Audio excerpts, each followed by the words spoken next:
Come around when I feel like I'm safe and sound. Why does it have to be that way? Every single day I feel this way.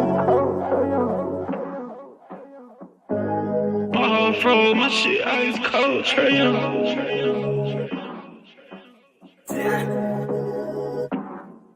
And you know I wear my heart on my sleeve. You hitting all the reads. Pack your shit like you finna leave. I go and hide your keys. Put you in position to win. Bless you without a sneeze. Bust you down in all the VV. Yeah, we was getting cheap. Overplay my part, I can't breathe. I feel the pain in my lungs. I thought we really was one. My heart cold like Trey Young. Overplay my part, I can't breathe. I feel the pain in my lungs. I thought we really was one. My heart cold like Trey Young. She ice cold, Trey Young.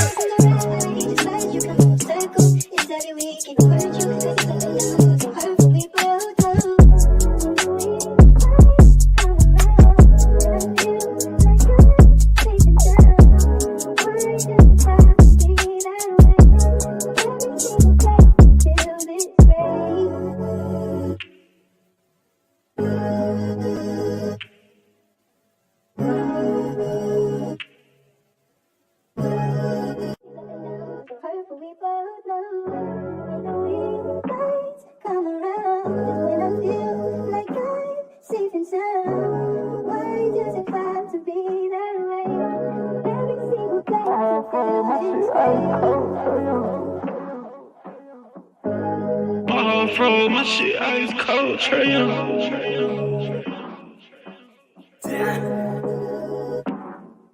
And you know I wear my heart on my sleeve. You hitting all the reads. Pack your shit like you finna leave. I go and hide your keys. Put you in position to win. Bless you without a sneeze. Bust you down in all the VV. Yeah, we was getting cheap. Overplay my part, I can't breathe. I feel the pain in my lungs. I thought we really was one. My heart cold like Trey Young. Overplay my part, I can't breathe. I feel the pain in my lungs. I thought we really was one. My heart cold like Trey Young. She ice cold, Trey Young.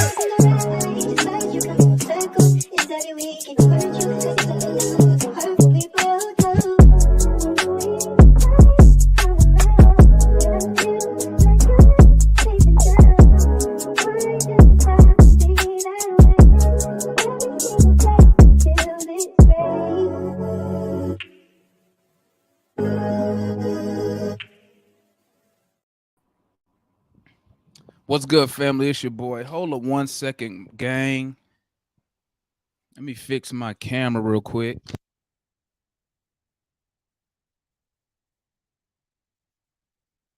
There we go. That's better. That's better. What's good, gang? It's your boy Damon up in the building, man. We Talk Hawks TV. We Talk Hawks daily. We up in this thing today, man. Y'all know what time it is. Y'all know what we discussing today. Y'all know the action. Okay, before I drop the link, let me go ahead and get my thoughts out the way. Let me cut on this other light, man. Let me get a little light up in here. Hold on 1 second.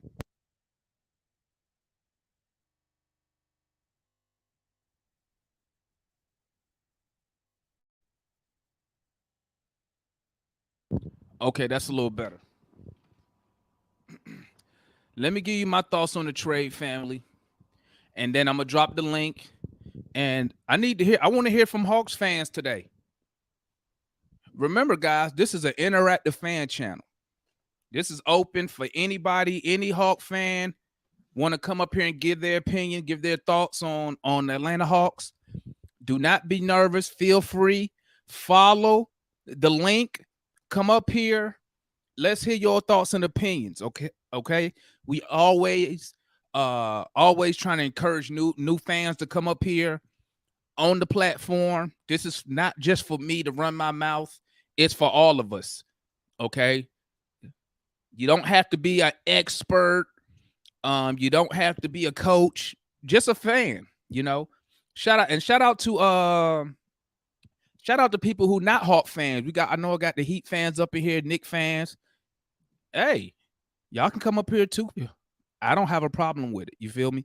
If you got something to speak on about the Hawks, you know, one thing I do love hearing from other fan bases because that gives me, I like to get an outlook of what other fans think of our team, think of our players, right? So do not be scared. When I drop that link, come up here. I want to know what your thoughts are. This is the interactive fan channel for the fans by the fans. Okay. It's always going to be that way, straight up and down. Okay. All right. Now, let me get into it. Now, y'all know me. You know me. At the end of the day, all I want to do is win games. Okay. I'm at the point to where I want to win now. Straight up and down. I want to win now. I don't want to wait 3 years, 4 years, 5 years from now.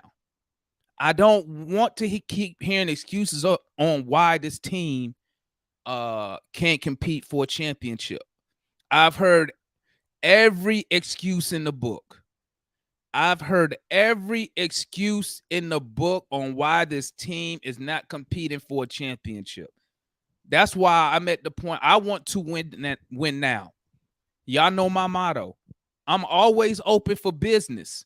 I have no problem. I'll trade, and y'all heard me say this before, family. I'll trade anybody if it's going to make the team better. But what I'm not going to do is trade players so a billionaire owner can save a couple of dollars. Because that's what's going on right now. Okay? That's what's going on. All they did, they trade. This is the second year we have traded a player and got nothing in return, worth nothing. You traded Kevin Huerter. All the players we got for Kevin Huerter, none of them dudes is going to be here next year. Okay, two of them one didn't even last the offseason. The other one, he got traded, and then one got benched, which they'll probably be gone. Today, you trade John Collins. Listen, I'm going to tell y'all this, man. They only traded John Collins to save money. This is not to make the team better now. They traded to save money now because, like I told y'all, go back and look. When I did the video about the new CBA, I told you what the Hawks was going to do, guys. I just didn't know which player they was going to use. The whole goal was to get under the tax. Was not to pay the luxury tax. Landry went on 92.9 the game the other day and said that's not. Remember, Brian Windhorst leaked the information. Well, didn't leak it. He put it out saying the Hawks had a mandate of getting under the cap. What just happened? What just happened right now? Landry just went on 92.9 the game not 5 days ago and said that's not true. We don't have a mandate to get under the cap. Then turn right back around and you trade John Collins for cap to say, you trade John Collins so you don't pay the tax. Are we serious here? But I told y'all that. I told you what was going to happen. I said we're going to get under the cap. Somebody correct me if I'm wrong. I said we're going to get under the cap. I just don't know who we're going to trade. And we're going to run it back with 90% of the roster. What you think is about to happen, guys? Okay. Now, let's talk about the trade exception. Okay. Let's talk about the trade exception.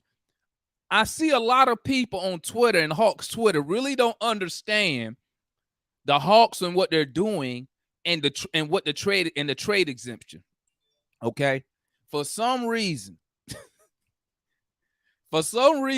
fans think we're going to go and use the trade exception and get a star player. That's not going to happen. They're not going to do that.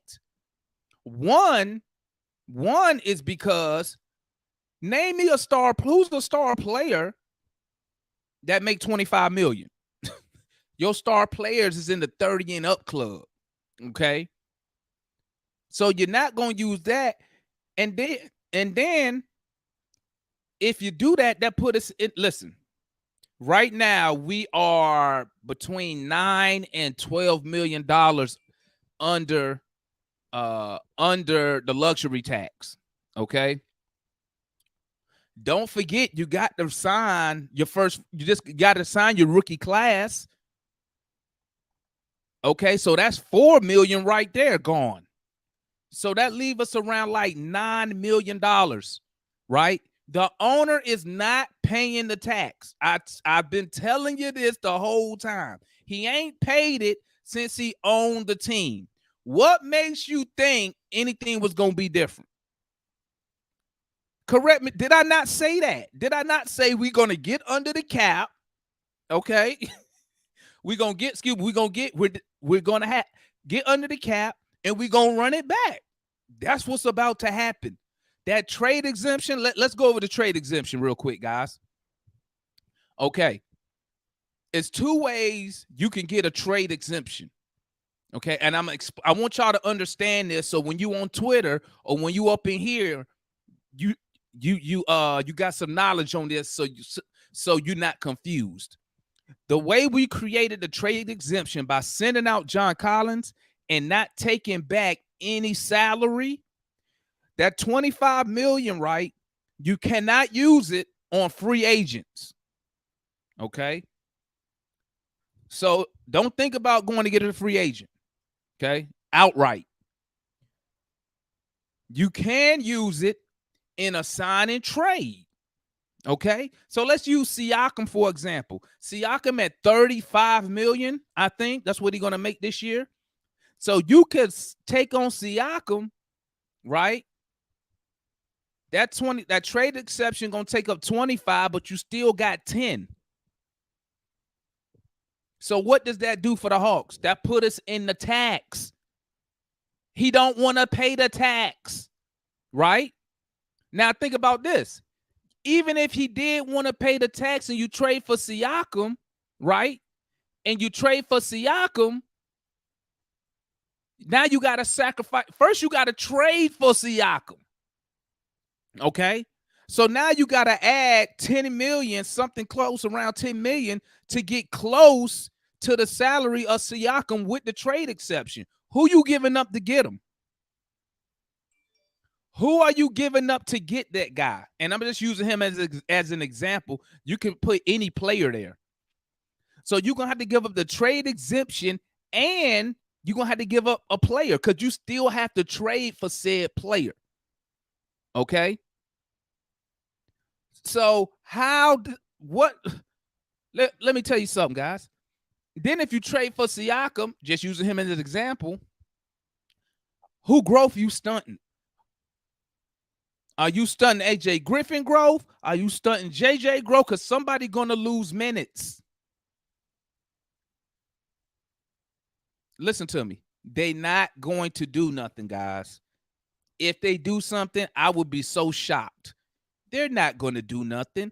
They getting under the cap because what I told y'all the other night, bro, they're whatever you want to call it, they're redoing the roster. To me, they rebuilding it. Personally, that's what I call it, a rebuild. They want the young people to play. They telling y'all that. Why do you think Landry Fields told y'all it's going to take time? Because we're not competing for nothing right now. I'm just letting y'all know that. So don't go into the season with any type of expectations like we're going to be some top 4 seed.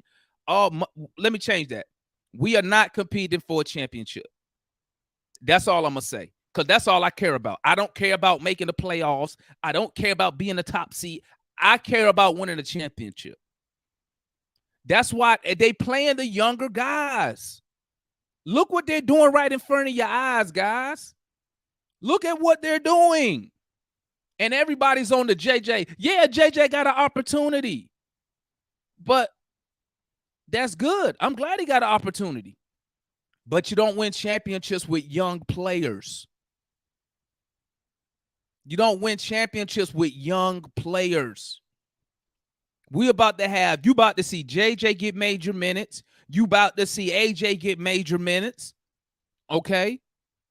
And I'm gonna tell you, I think the front office is gonna force Quinn to play these young dudes. I'm telling you that now, guys. Quinn wants to win. He wants to win. But he's going to have to play the young guys. If you go back, look in Utah. Okay, Quinn had issues with their front office. He wanted to play certain players that was going to help them win. The front office wanted him to play certain young players, and he wouldn't do it. So it's good JJ getting plenty of time. And now let's go back to the money. So you got off Collins' contract, okay? You off Collins. You got $9 million in cap space. They not going into the tax. He's not paying the tax. So what player out there you gonna get under $9 million that's gonna do something for us? I don't expect Rudy Gay to be on this team. I think they're gonna buy him out personally. If I'm Rudy Gay, I wouldn't want to be here. I'm going range. I say buy me out. He only makes $6 million. Buy him out. He probably gonna go somewhere, Phoenix or one of these teams that's competing. Why would he want to be here when he clearly see this team is not trying to win? Now,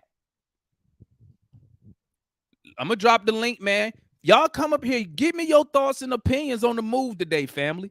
Give me your thoughts and opinions. Hey, listen, one request though.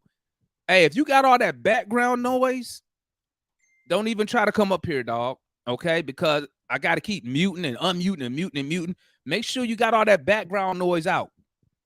And then come up here. I need to hear some opinions. I need to hear some thoughts. Okay?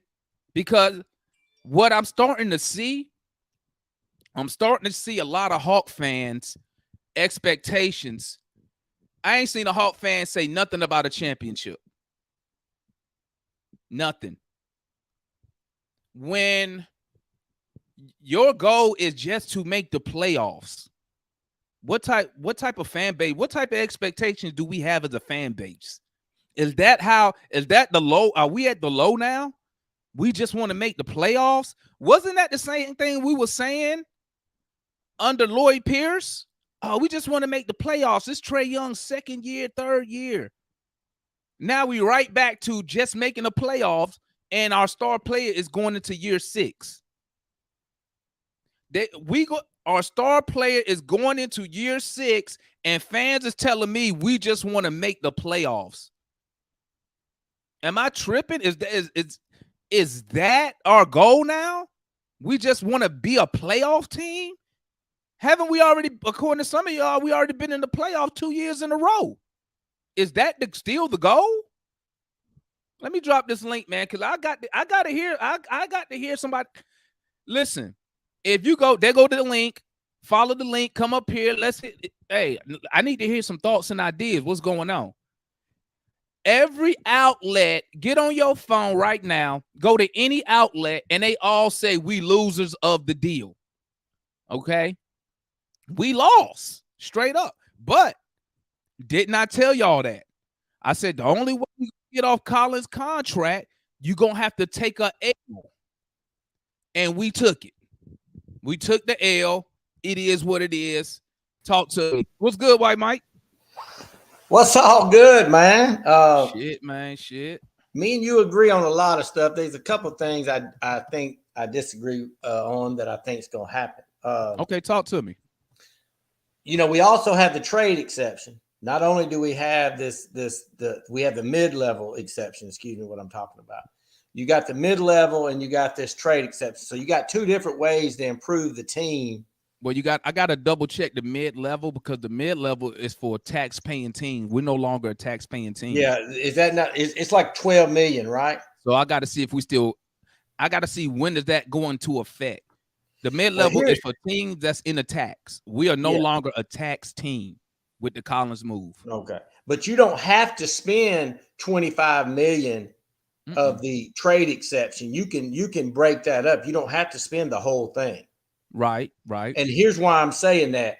I believe we are going to make a low-level move. I think we're going to bring a role player in here, maybe a low-end starter.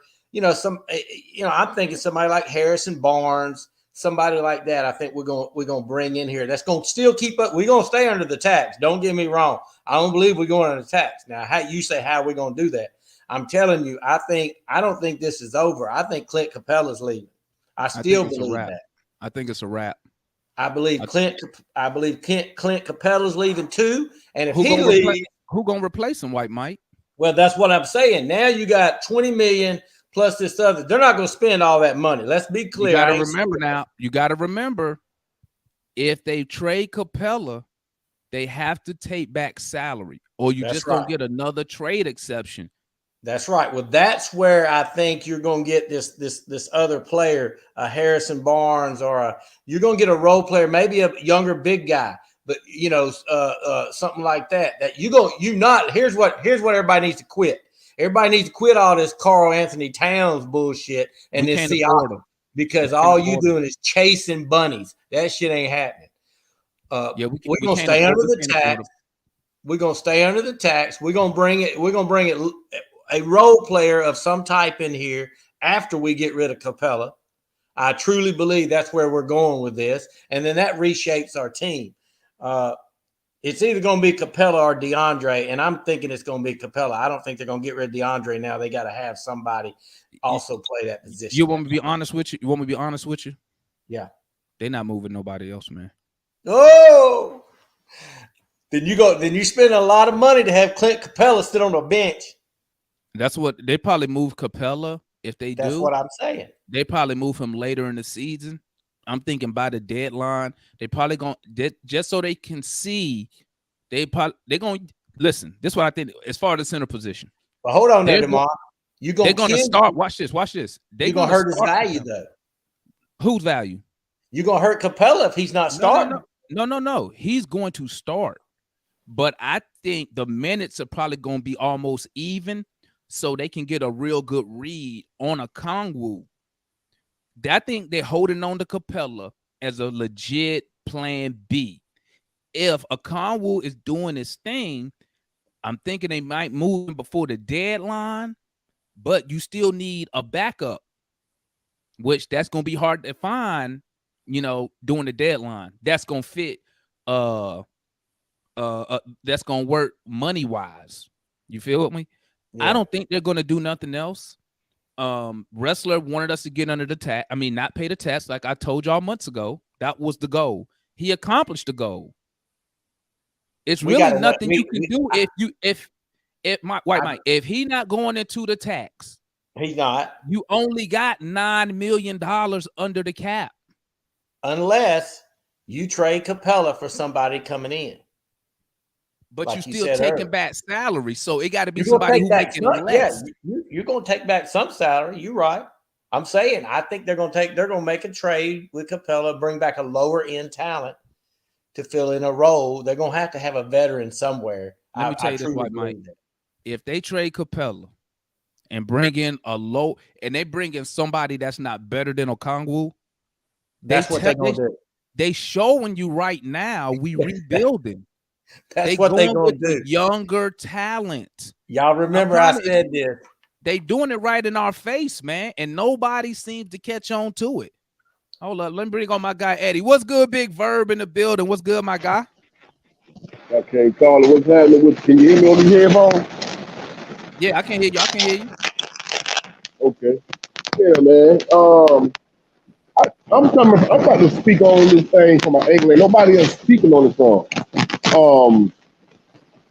You got to look at this as like an addition by subtraction type of situation, man, because we got a lot of talent on the bench that when you look at it from a logistic standpoint, from the way that we run in our offense and the thing that we want to do as far as like offensive skills and the way that we want to attack the defense, we want to shoot threes. We want everybody from the 1 through the 4 to be able to handle the ball and attack the basket on the field.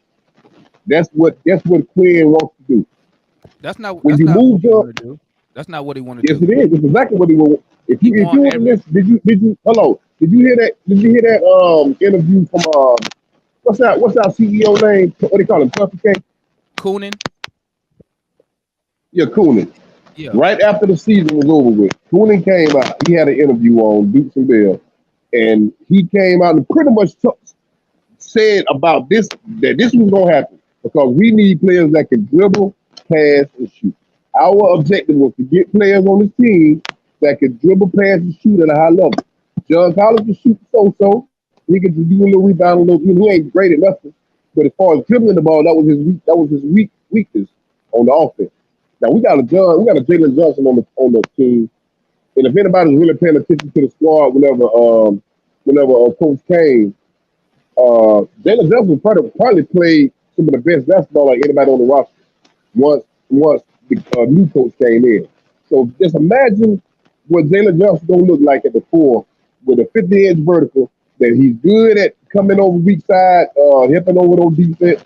He's good at shooting threes. He's not good at the mid range. He's not good at shooting threes, Eddie. I mean, he's good. He shot 29% from 3 this year. That's not good, my guy. But he has the form. What I'm saying, but he has the form. He has everything that you need. John Collins got the form. John Collins shot 40% at one time. But what I'm saying is, he ain't John. But see, Jalen Johnson has a different skill set than what John Collins got. Jalen Johnson is the prototypical player we wanted that for. He's a player that you can give him the reps, and he can be the player that you want to play at that 4. And he's gonna open up that offense for us. So he can start the break with the 4 with the 4 man. Let me say this: Jalen Johnson is he has a way better overall skill set than John. I give him that all day. Very high end. But the problem is this. The problem is he cannot shoot the ball. And that's why Quinn didn't play him a lot in the playoffs, because Boston was letting him shoot. And then it got to the point where he wouldn't even shoot because he's not good. So, I mean, don't get me wrong. Hopefully, and I've been saying that on this show. And then, whenever that happens, then what you need to do as a player, this is your weakness, you need to get your percentage up. Then what you need to do as a player, you need to develop yourself. You need to get a coach in there that's going to help develop you with whatever area it is that you need to be developed in. And that's all he need to do. Yeah, but my point is this. This is my point, though, Eddie. The Hawks are letting us know we're not trying to compete for a championship now. Okay, hold on. Let me ask you this question. I've been wanting to ask you this since you keep saying that. Okay. Just think about what happened to us in the playoff this year. We came in, we got in the play-in round, and we beat the team. We beat them pretty handily at the Miami Heat, the team that eventually ended up in the Eastern Conference Finals. Okay. So as far as talent goes, we got the talent to compete for a championship right now. We just got to get the right mix of players involved and get them the minutes that's going to be able to push this team forward. The players we had before, we had to play them because they were getting paid to be out there giving us minutes. We were paying John Collins $25 million a year for him to go out there and give us 35 minutes, but he wasn't producing at the rate of a player that was making that kind of money. So us getting rid of him, it improves the team by subtraction. Now we can give a player that money that's going to be able to come in. I guarantee you, whenever Jalen Johnson gets the minutes that John Collins is getting, he's going to give us at least 18 to 10 every game. He's going to average that for the year. Just in his seat, because I guarantee he will. I'm willing to bet anybody money that Jalen Johnson going to average 18 and 10 this year whenever he gets the starter minutes. That John Collins will call. I bet you $100. I bet you $100 right now he don't average 18 and 10 for next season. If he starts for the majority of the year, no, he got to start. He got this is contingent. This bet is contingent on him getting started minutes. If he don't get started minutes, then the bet don't matter. He's not going to average 18 and 10 next year. If he gets started minutes, that bet is locked in. If he gets the started minutes, and then let me tell you what's going to happen. What starter minutes? How many? He gonna move into John Collins' position. So 20 minutes. If he gets 20 minutes a night. Hell no, starter minutes is at least 35 minutes. That's 30, at least 32 to 35 minutes. He's not getting 35 minutes because you forgot we still got Bay. I'm gonna tell you this, Eddie. and he probably going to be at best fourth option. He probably might be the fourth option because you still got Trey, Murray, Bogey, Hunter. All them go get the touches before Jalen. So how he gonna get even enough attempts? How he gonna average enough attempts to get 18 points? Whenever coach came to this team, can't nobody in this chat tell me that Jalen Johnson have a big impact on this team than DeAndre Hunter. Can't nobody tell me he didn't. He had a bigger impact on this team than Hunter did. Okay, so you I'm prefer, telling you now. So you prefer Jalen over Hunter? As far as yes. Okay. As far as going forward, you're damn right. But see, I prefer him when they move Okongwu in the starting lineup with him. That's going to be the key. You put them two together. Y'all said we going to a youth movement. You put Okongwu in the starting lineup with him. You put Jalen in the 4. You decide who you're going to play the 3. I'm thinking they're going to go with Bay, and they're going to try to figure out something else to do with Hunter, because I feel like Bay just plays with more fire and more urgency every game. I feel like he gives you a better option, because DeAndre have too many of them games where he just like he ain't even on the damn floor. Some games he come out and play like he's one of the best players out there, and then some days he come out and like he just ain't even, he's nowhere to be found. That Jeff Teague syndrome, inconsistent. So I feel like that coach ain't trying to have nobody out there that he feel like ain't gonna give him the effort every game. And if he does what I feel like he gonna do, which is start Okongwu, start Jalen Johnson, get him a 3 that he's happy with, and stay with the DeJounte and Trey, this team it's gonna be a different team that you're gonna see out there this year. And it ain't gonna be because we done went and made this big free agency deal or got somebody that made this big splash. It's gonna be because we got the right mix of talent and to give us, you know what I'm saying, to give us the spark that we needed. That's what I'm seeing happening. I really don't even want us to try to go out here and try to get somebody to come in that's going kind of take away from what we already doing. I see what they're doing. A lot of people don't see it. I see what they got going on. We got high end talent on the bench that need to get started minutes. They're getting the old guard out of the way. I like to keep Clint, let him come off the bench or whatever. But just like he might be too expensive to do that. But at the end of the day, what I'm seeing, because you got to extend a Okongwu this year. So Clint, they got the decision to make. Yeah, I'm thinking Okongwu probably gonna get somewhere between 15 and 20 million. I don't know. I got to see what his max is. Probably around there. If you don't move Capella, that means we'll have what? At a minimum, 35 million invested in the center position that we really don't use. And I'm gonna tell you what else gonna happen too. If they don't give Okongwu them starter minutes, he gonna ask for a trade, because he gonna know that if he goes somewhere else to get starter minutes, he can produce at a level that's gonna get him a high contract. This is contract year. He need the minutes to produce and get, you know what I'm saying, to get that big contract. And that's what he gonna probably want. He probably gonna tell them that's what he's expecting to happen, because if he was more impactful than Clint last year. I know everybody saw that. We ain't got no, that's not a tall tale. Ain't nobody got the lie to say that. Everybody saw that though. You watch the game. You know what I'm saying? So I just feel like if we go into the youth movement, which I feel like we need to do, we need to start Jalen. Yeah, that's what we need to do. But that's gonna make the team stronger. That ain't finna. That's not to say we ain't trying to go win no championship. That's what we need to do to win a championship. That's what I see it different than you. That's exactly what we need to do. Can we agree on this before I go to analysts? Can we agree on this? We are not built to win a championship now. Now meaning next year. Can we agree on that? Nobody scares me in the East. Nobody out there scares me. Listen to what I'm saying. Listen to what I'm about to tell you. Because and the thing about it, the young players we got, they got a lot. They done played a lot of minutes, bro. They ain't new. They ain't rookies. They people that have been playing. They've been in regular rotations for 3 years now, and they ready for that spot. And they are uber talented. Jalen Johnson, uber talented. Okongwu, uber talented. He is one of the guys I've seen play Giannis better than damn near anybody I ever seen play that cat.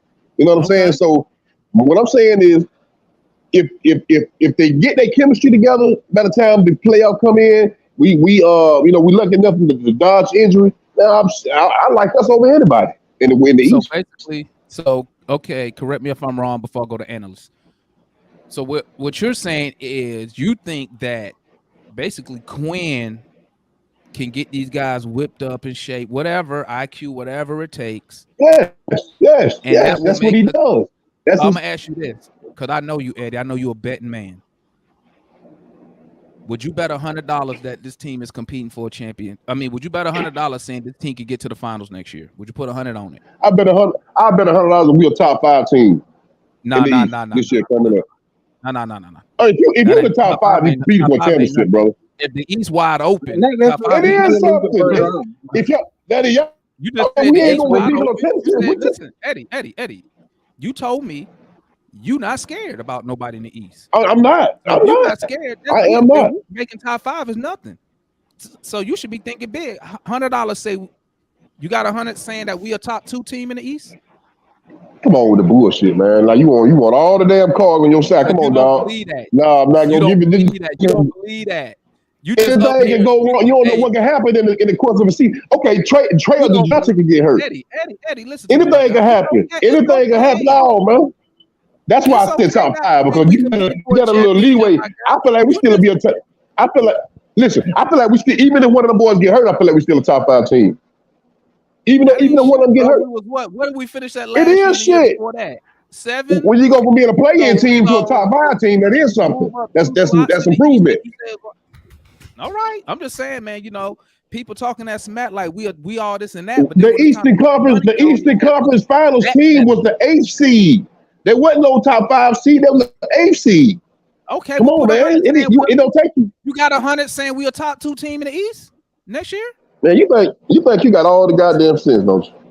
I'm just You asking the think you got question. all the Ain't goddamn? You think you got all the goddamn sense, young dog? We gonna talk about it. We gonna talk about it. okay. All right, what's good, We Ed? got the It's up week. in the building, man. Talk to me, man. Talk to me, and then we'll go Pharaoh, Mikey, and Georgia Kid, and then we still wait. I'm waiting for Matt. Matt not on the screen. That talk to me.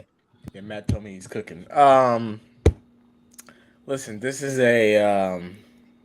a day that I think we've all anticipated at some point happening in Hawks franchise history. But as far as the trade, obviously you're not overly excited about getting a guy like Rudy Gay back, but I think the idea of moving off of the money, but the advantages that come with it, such as a really big trade exception that you could possibly put into play with a pick or so, the financial flexibility to use the mid-level exception this summer, but also just opening up some different avenues to try and shape a roster that's respectable to go out there and try to compete with the best teams. I think it's taking me some time, and this is just saying before we do anything else. We could go out and we could throw some money at Cam Johnson, next week. But We're not throwing no money. Stop the cap. You know that ain't happening. I don't know why y'all be listen, Come man. on, let me finish. Because y'all be full of shit, man. I got $100 say we don't go get Cam Johnson. You want that bet? Demond, let me finish. What are these unfair bets? Oh my goodness. That's if the bet's unfair, that's because the take is unfair. It's silly. Demond, let me finish. So we could go out there and get a player like that, right? But in the event that does not happen, a front court of JJ and Onyeka, I think we can all agree is going to be very, very good defensively. It's going to improve our defense, our on-ball defense, our switching defense. We're going to be able to throw a little bit more length out there, and we're going to be more versatile defensively. Offensively, how do you put more length when you getting shorter with a Conwu compared to Capella? So how we putting out more length? We're talking about JJ. No, you said on the defensive side, the front court. You just said we putting out more length. Did you not say that? Can Capella guard the perimeter? We didn't say that. I asked you a question. Didn't you say more length? What I said was we're going to become more versatile on the defensive side of the ball. We're going to be able to switch.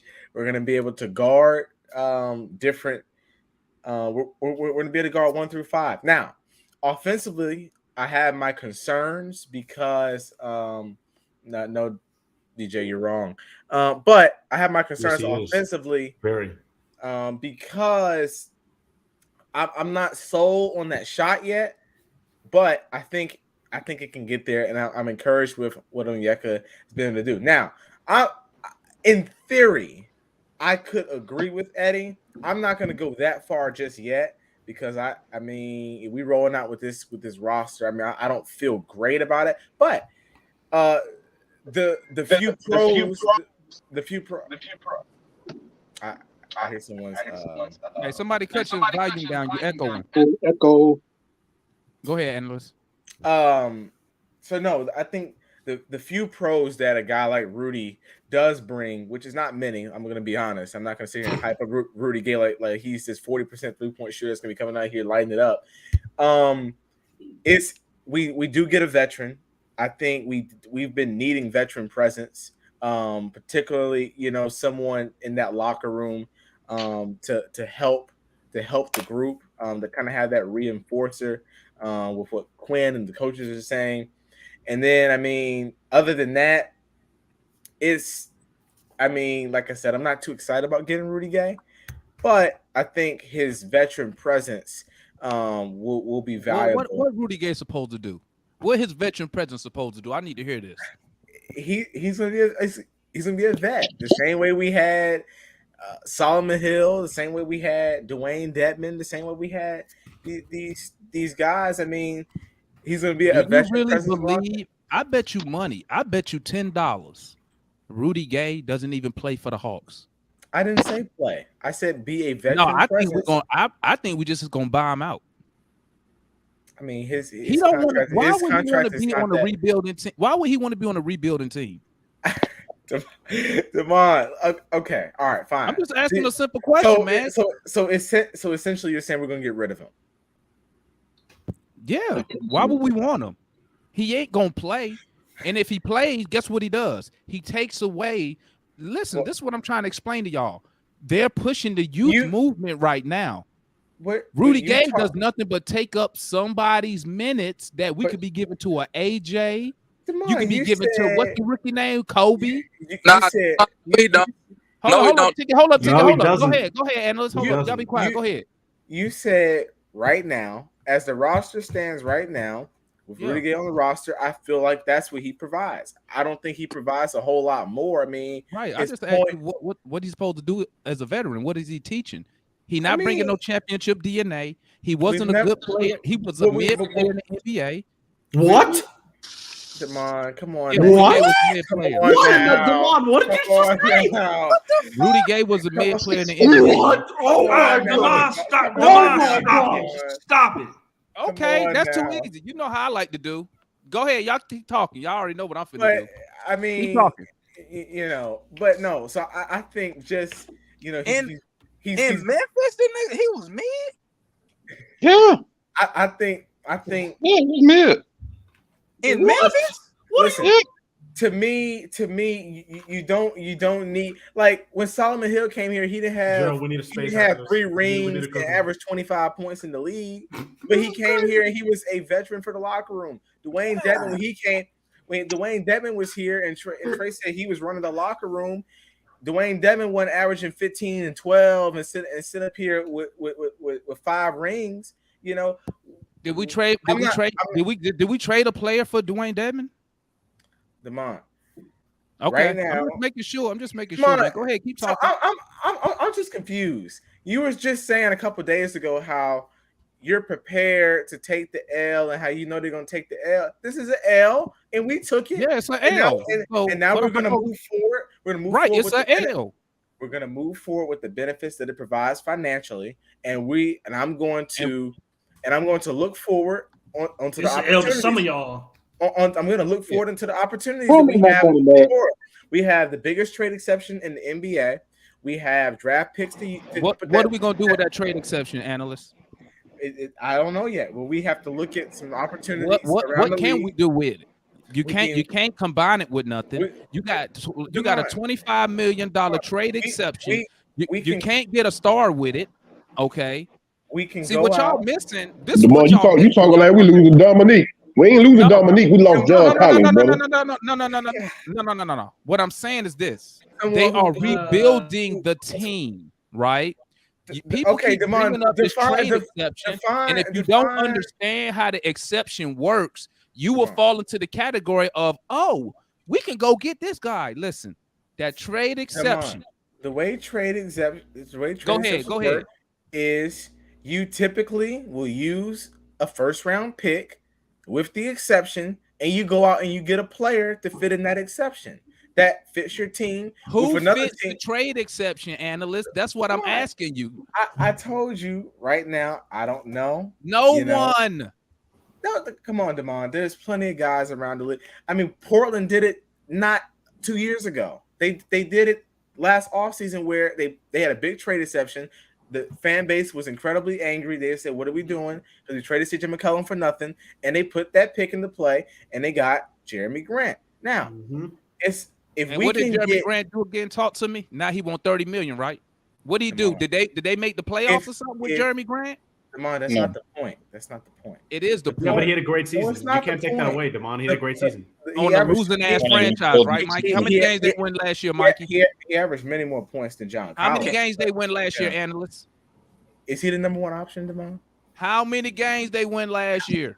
I'm just curious because you now all of a sudden you putting the whole team. I didn't bring up Jeremy Grant. You put Jeremy Grant on that Atlanta team. We'd be a top four team. You put him on our team. Eddie, 100%. This is what y'all missing about that trade exception, guys. This is what y'all missing that people don't want to tell you. But you only have no, it's just your pessimistic attitude. You only have $9 million under the tax. They're not going to spend over the tax. That was the whole point of trading John. The trade exception, right now, what they can do, they're not going to use all that this year. They're not going to do it. Okay, I'm gonna tell you that now because then that defeat the purpose of getting under the cap and not paying the tax. So why? Brian Windhorst said so. Brian Windhorst said so. Why would they go under the tax? Why would you take a L to go under and not pay the tax? Right? L to you. But then trade to go back in the tax with a player that's like a DeJounte Murray type player, not a star. That don't make sense, does it? Damon, you trim down to go back up. Damon, because we rebuilding, Matt. Like I said, that's what you do. We're not rebuilding. Okay, go ahead, Anderson. I'm gonna be quiet. Y'all talk. I'm gonna be quiet. Y'all talk. Well, let me finish here. I'll finish up with this one point. Okay. Well, not even a point. But Damon, we can use the full trade exception today, right now, and we will not be in the luxury tax. It goes against the salary cap, but it does not affect the luxury tax. So we do not go into the luxury tax if we use this exception. That's why it's an exception. That's why it's an advantage. That's similar to like the mid level, right? You can use it, and it does not affect. You do not go into the luxury tax. Now, when we use it, we'll see what pick, what player we put into play, and we'll see where we go from there. As of right now, as we stand, I think we are, I won't say better, but I think we're more opportunistic. Hey, well, did everybody else talk? What am I? No, go ahead. We on Pharaoh, then Mikey. Go ahead. Okay. So I really don't. This ain't got nothing to do with my JC support. I really don't like this. I wouldn't trade Hunter for this trade, but I don't think they're gonna use that exception because you rarely use exception. Pharaoh, I'm gonna let you know right now. If Landry Fields don't use this exception, he'll be packing his bags in what the next. He shouldn't have no bags. Why does he have bags in the first place? Go ahead, Pharaoh. Hold on, let Pharaoh finish. Go ahead, Pharaoh. Go ahead. Why does Landry shouldn't have no bags? But he did something our old GM couldn't do for 4 years. There you go. Stop it. Matt line once again. Stop You it. forgot Travis had JC traded, but the owner stopped it. All So right. stop with the Hey, cap. maybe Landry's a better. Maybe Landry can And guess convince him what better. else? And then Landry had offers at the deadline this year. It didn't do the shit. So stop with the cap. Go ahead, finish up, Pharaoh. Matt, $ Pharaoh 320. Send me my $5 so I can buy a new John Collins jersey. Okay, I was off by 4 days. 5 days. I'm sorry. Your boy Landry was late. You owe a lot of cash money there, Mr. Matt. Better late than never. Go ahead. You done, Pharaoh? Well, okay, we knew this was gonna happen eventually. He's been on the trade block for 3 years. But Not DeMond. Facts.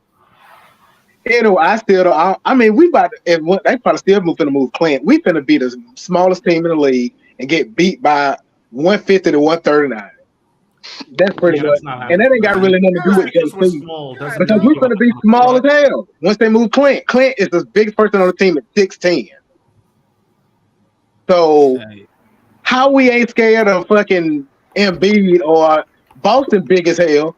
Giannis, and Eddie just brought up how Miami won. They got some injuries, but they still won. But they still had to have some injuries to get through that.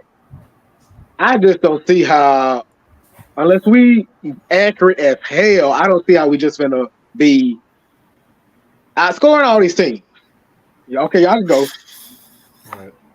Go ahead, Mikey. All right, yeah. My initial reaction to this trade was definitely that's all we got, but that too. But so that's my initial reaction. The trade exception did help, and we're gonna use it eventually. We will. It may not be this season.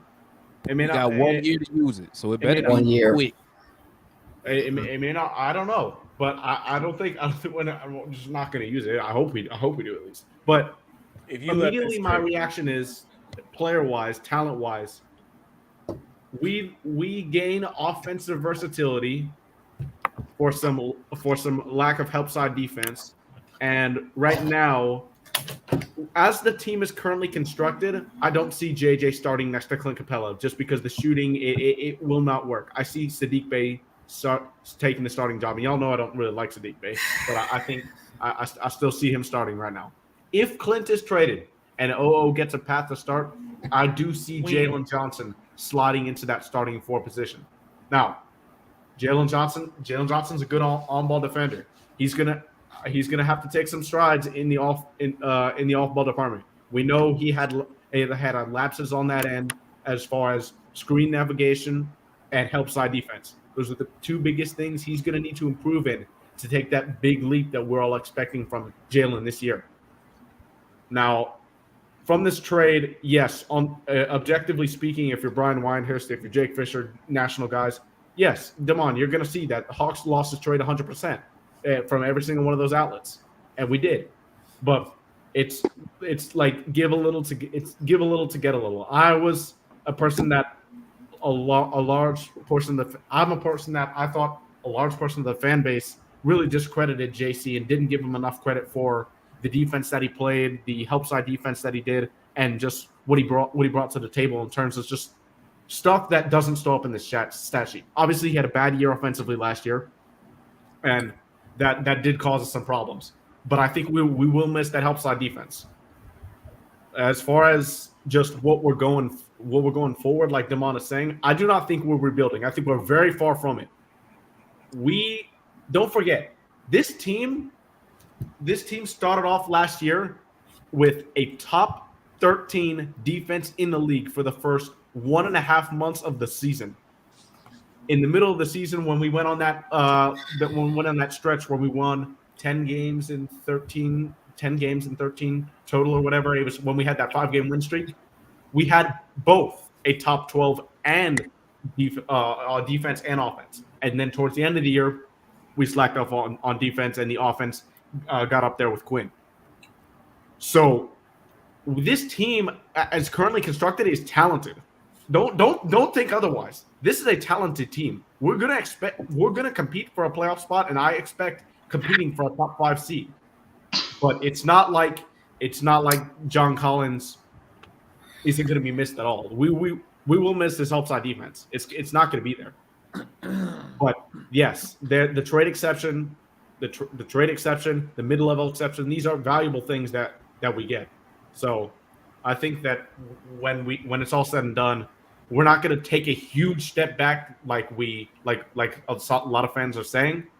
But I think we will miss some aspects of JC that hopefully JJ, as the roster is currently constructed, can cover up or step up as far as his offseason work. Okay, let me ask you this, Mikey, before we move on to Georgia Kid. Yes or no question. As of now, did we get better? Did we get worse? Oh, you know, or did we stay the same? Oh, we got worse right now. Right now, this roster is worse than it was when we woke up this morning. Okay, I agree with you. I agree. Yeah, I don't think I think anybody who argues differently just literally didn't watch the game. Literally. I argue. Hey, hold on. Who got on that background? I'm about to argue analysts and Matt are going to say otherwise. But okay, we on Georgia Kid. What's up, Georgia Kid? Talk to me, my guy. Well, my opinion is JC was a waste of Tony Wrestler's money. I can honestly say that. I agree. He was a waste of Tony Wrestler's money. Amen. That's good because you know what, Georgia Kid, Tony Russell, the one who gave him the fucking contract. Exactly. Exactly. So he got to Don't own up. spin it, Demond. Don't spin it. It's true. Just like call a spade, you know. Who gave it to him, man? No, not you. I'm talking about Demond. Go ahead, Georgia Kid. Go ahead and finish. Hey, listen, guys. Hey, listen. Hey, when y'all talk, I'm going to have to take some of y'all off because we got some more fans that want to get up here and talk. You feel me? But y'all make You ain't replace me, man. Let somebody come in. You ain't replace me. Let somebody come in. Yeah, I'm good. All right, my guy. Appreciate you stepping in, my guy. No doubt, man. Y'all boys be easy, man. Have a good one. Oh, my guy Eddie up in the building, man. Y'all tap in with him. Eddie.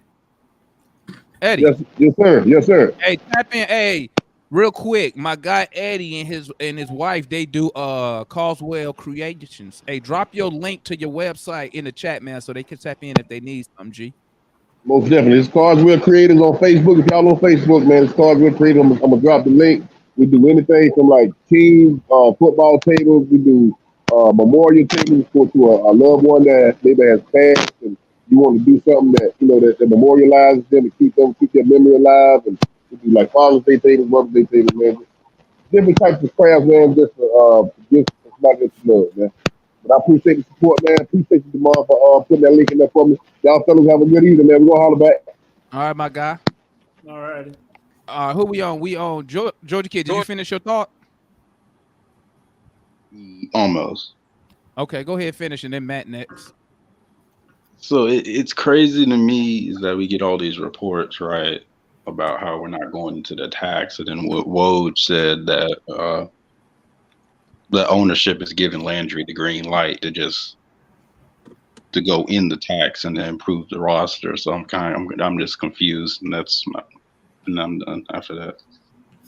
What you confused about? I'm gonna tell you. Listen, man. Listen. That's just talk, bro. They're not going to go in the tax. Okay.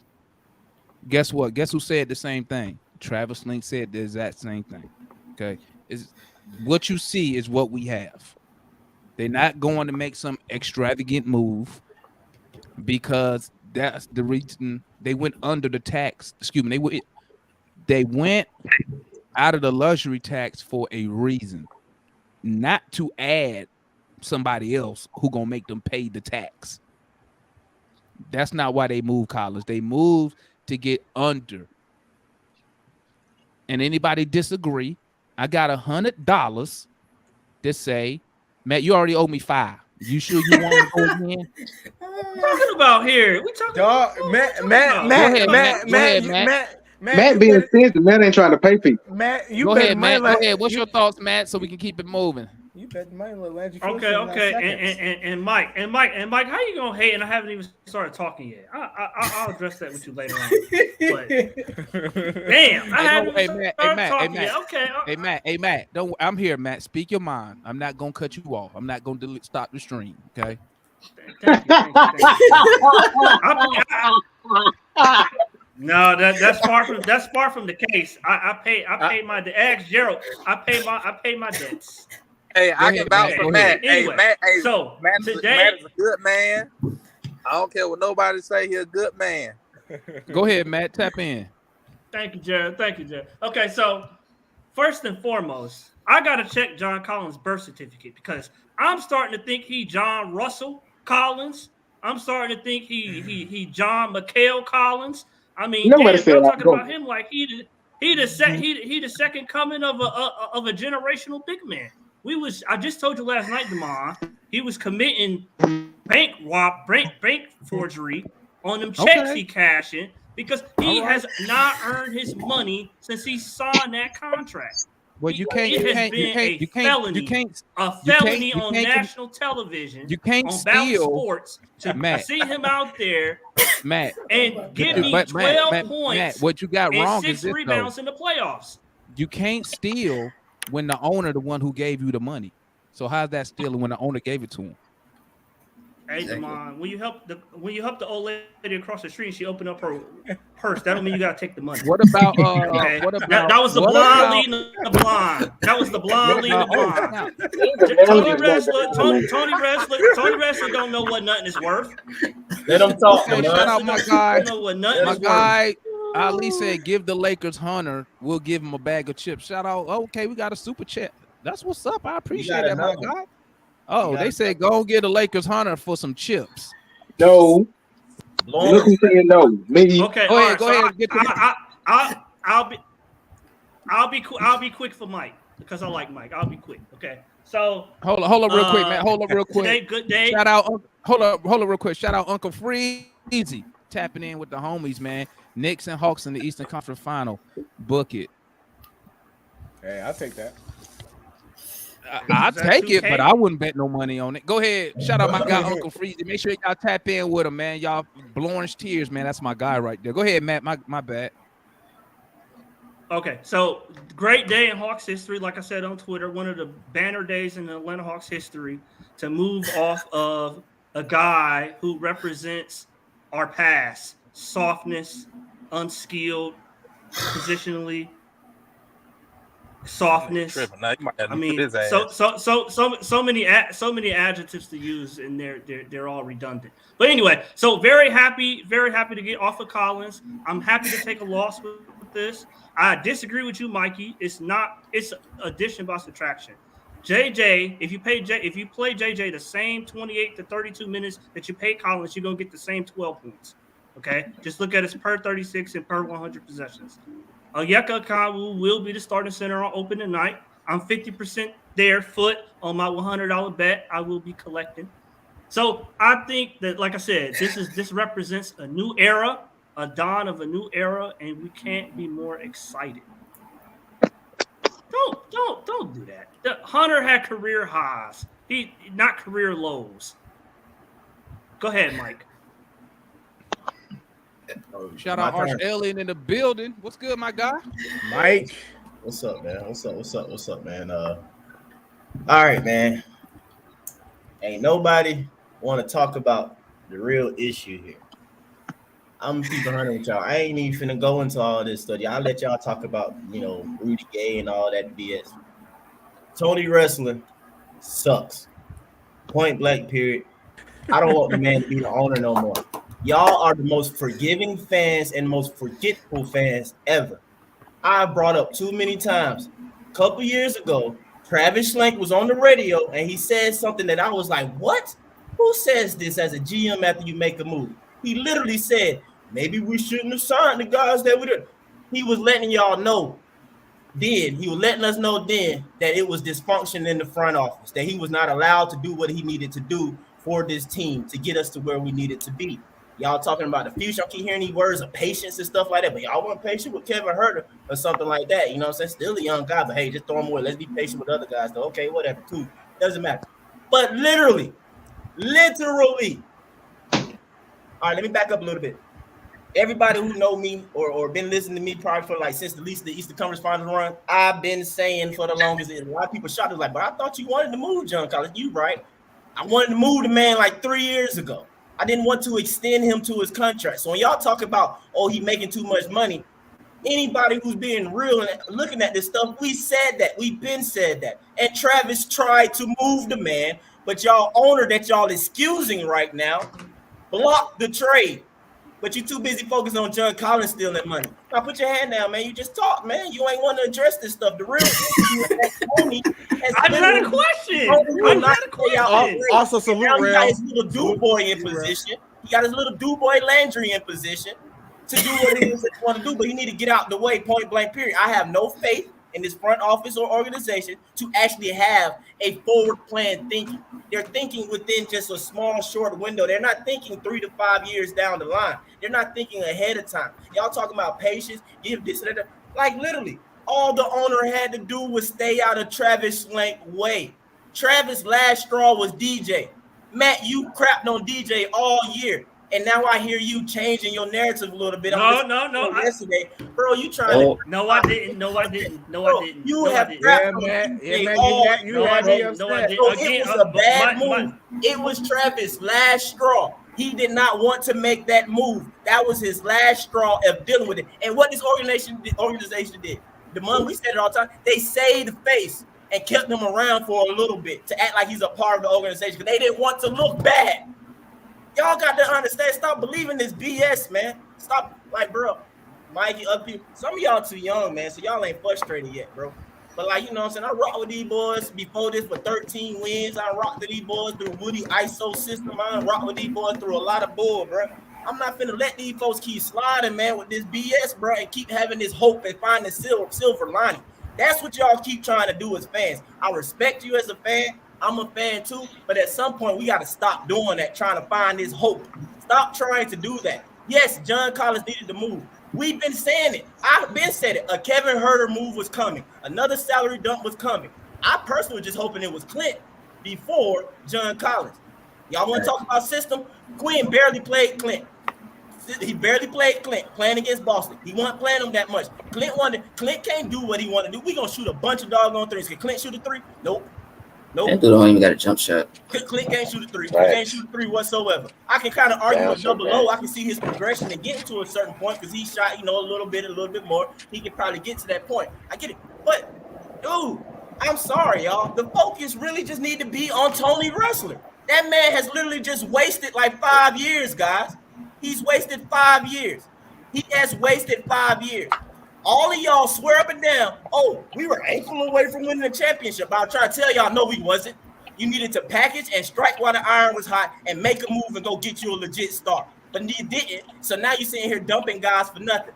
You could have moved Cam. You could have packaged Cam with JC and went and got something. You could have did it then. But the sorry behind owner didn't do it because why? Y'all keep buying tickets and he's selling games out. So y'all talking about we still gonna be in the playoffs? Yes, we are. We still gonna be in the playoffs. We gonna make sure of that so he can sell tickets. It's simple as that. But we ain't winning no ring, no championship, and that's all that matters to me. That's all that matters to me. I seen the playoffs. The Hawks as an organization is not historically the Clippers. We make the playoffs. I seen that plenty of times in the 90s. You know what I'm saying? The worst stretch was that early 2000 period, like I said, when we won 13 games. But then once doggone, we got Joe and them, y'all, we reeled off a long stretch of playoffs. We were tied with the Spurs for his actual playoff appearances. We do playoffs. We do that. Come on now. Like, seriously, think about this now, man. This is sad and this is sorry. Yes, the move had to happen, but the move could have been happened. We could have been did it. We didn't have to give him the money. We didn't have to pay him that much. We could have been took an L or he could have been moving. I heard White Mike mention Harrison Barnes. That made me laugh because that's literally the move that Travis had lined up. And Tony blocked it. Like, come on, y'all. Please do not let this owner off the hook. Do not do that. I'm asking y'all to. Do not do that. Because this is a time when they say Atlanta fans accept mediocrity. This is a time right now where it's being obvious to me. It's like, yeah, y'all accept the mediocrity. Y'all really are right now. Y'all really are. Because this owner sucks. He sucks. We need to be gone. I'm on his head just like I was with Arthur Blank. After Arthur Blank doggone kept the same folks after that Super Bowl loss, because I would have fired them then. But definitely after that doggone Philadelphia Eagles loss, everybody should have been gone. But he kept them around still. And what that did, waste doggone time and years. Waste time and years, and here we are now. Same doggone thing now in the Hawks. All right, man, I'm off my box, man. Y'all go, whatever. Tap in ticket. That's a tough act to follow, my guy. Mm-hmm. Hey man, can y'all hear me? Yep. All right. At the end of the day, man, all we doing is guessing, just like the front office, and that's a shame. Don't none of us, when I say us, I'm talking about the fans and the franchise. None of us know what it takes to win the championship. And that's none of us. So all we can do is guess, bro. That's sad. Because guess what, Ticket? Guess what? We had a dude who knew how to win a championship. I just seen Denver. I just seen Denver win a championship. Ain't nobody in that organization know what they was doing. His name was Travis Slink, Ticket. We had a guy. So, I get what you're saying, but going into the trade, everybody knew that this was inevitable. That's what I was gonna say. So I don't understand why there's so much shock value. What you don't understand is this. This is what you don't understand. For anybody who got a question like that, this is what you don't understand. Mike just explained it to y'all. Are y'all listening and paying attention? You had numerous opportunities to get way better value than just dumping salary. So why y'all sitting here acting like this dude ain't had Travis Slink ain't had numerous opportunities to get better deals and the owner blocked it? Why then y'all come up here and say, I don't know why we tired of getting fleeced for nothing. So if John Collins played better, we wouldn't get fleeced. Let's ask y'all this. And somebody got a lot of it sounds like some white noise in the background. All right, it's better. So I can rebuttal with this. So when you tell your child to go clean the room and he don't clean it for 2 weeks, and then he finally decide to clean the room, what the fuck point is it to bitch about what he didn't do the 2 weeks prior? I don't know, because when I tell my son to clean the room, his ass clean that damn room. Ain't no 2 weeks. So I don't know what type of shit you be running. If I tell my son, go clean the room, he know I'm finna come up there and check it in probably about an hour. Ain't no 2 weeks but break, Damon, you judge, jury, and executioner in your house. You don't have anybody above you. Listen. What I'm saying is we bitched and complained for years about not getting rid of John. We get rid of John, and y'all still bitching and complaining. Like, did you just miss everything? Thank you, Gerald. Everything that Mike just said. No, I get that. What I'm saying. Listen, I got a rebuttal for Mike. You would have got Harrison Barnes and a first-round pick, but your owner. Well, the Stop fourth it. pick. Hold up. Let me keep going real quick. I'm helping you out. Travis offered John 4-year, $90 million. He turned it down. The owner gave him that contract, 5/1/25. How many times have we recited the same thing on this show?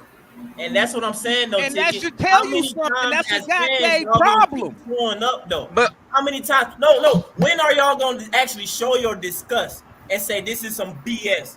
You should have did that. We've been shown it. Showing it how? Showing it how? Because you part of it. You help sell tickets. I mean, they selling out the season. They selling out every game. So showing how, where Tony says, "Okay, I hear y'all." Showing how, because Tony don't watch this show, bro. I told y'all, none of us none of us buy tickets in places that really affect his pocket. So you're in the arena, in the seat, huh? You're in the arena, in the seat. But the seat that you buy is the seat that you buy. I'm saying in general, the seat that a person buys in general is at a replaceable price point. So even if us diehards don't buy it, you gonna get regular Joe Schmo that's gonna replace the seat anyway. It's gonna take them corporate folks like, well, I can't name them, but it's gonna take them corporate folks that got the suites, that got the courtside seats, that's really gonna be able to make them folks listen. Us You won't that sell buy out. that buy You 118 row won't G. sell out though. You will Say not what? sell out though. You will No, not that's not true. sell out every single game. No. That's You not will true. not sell out every single game. You will not sell out every single game. Y'all stop going to the doggone games. You won't sell the whole out. You won't sell it out. No, we can all stop going to the game, Mike. I'm saying that same $100 seat gonna be filled by the next person, or by the next person that's a fan of the other team. But that's what it's gonna get filled anyway. Okay, that's fine. Let every other fan go to the game but y'all. Let Tony make that money that way and continue to be even more of an embarrassment. He can't. Okay, he might make his money, but you ain't finna keep no players. Trey gonna be gone regardless. Especially that case when the stadium was filled up with the whole other team. Let it happen. That's what I'm saying. Because I'm tired of it.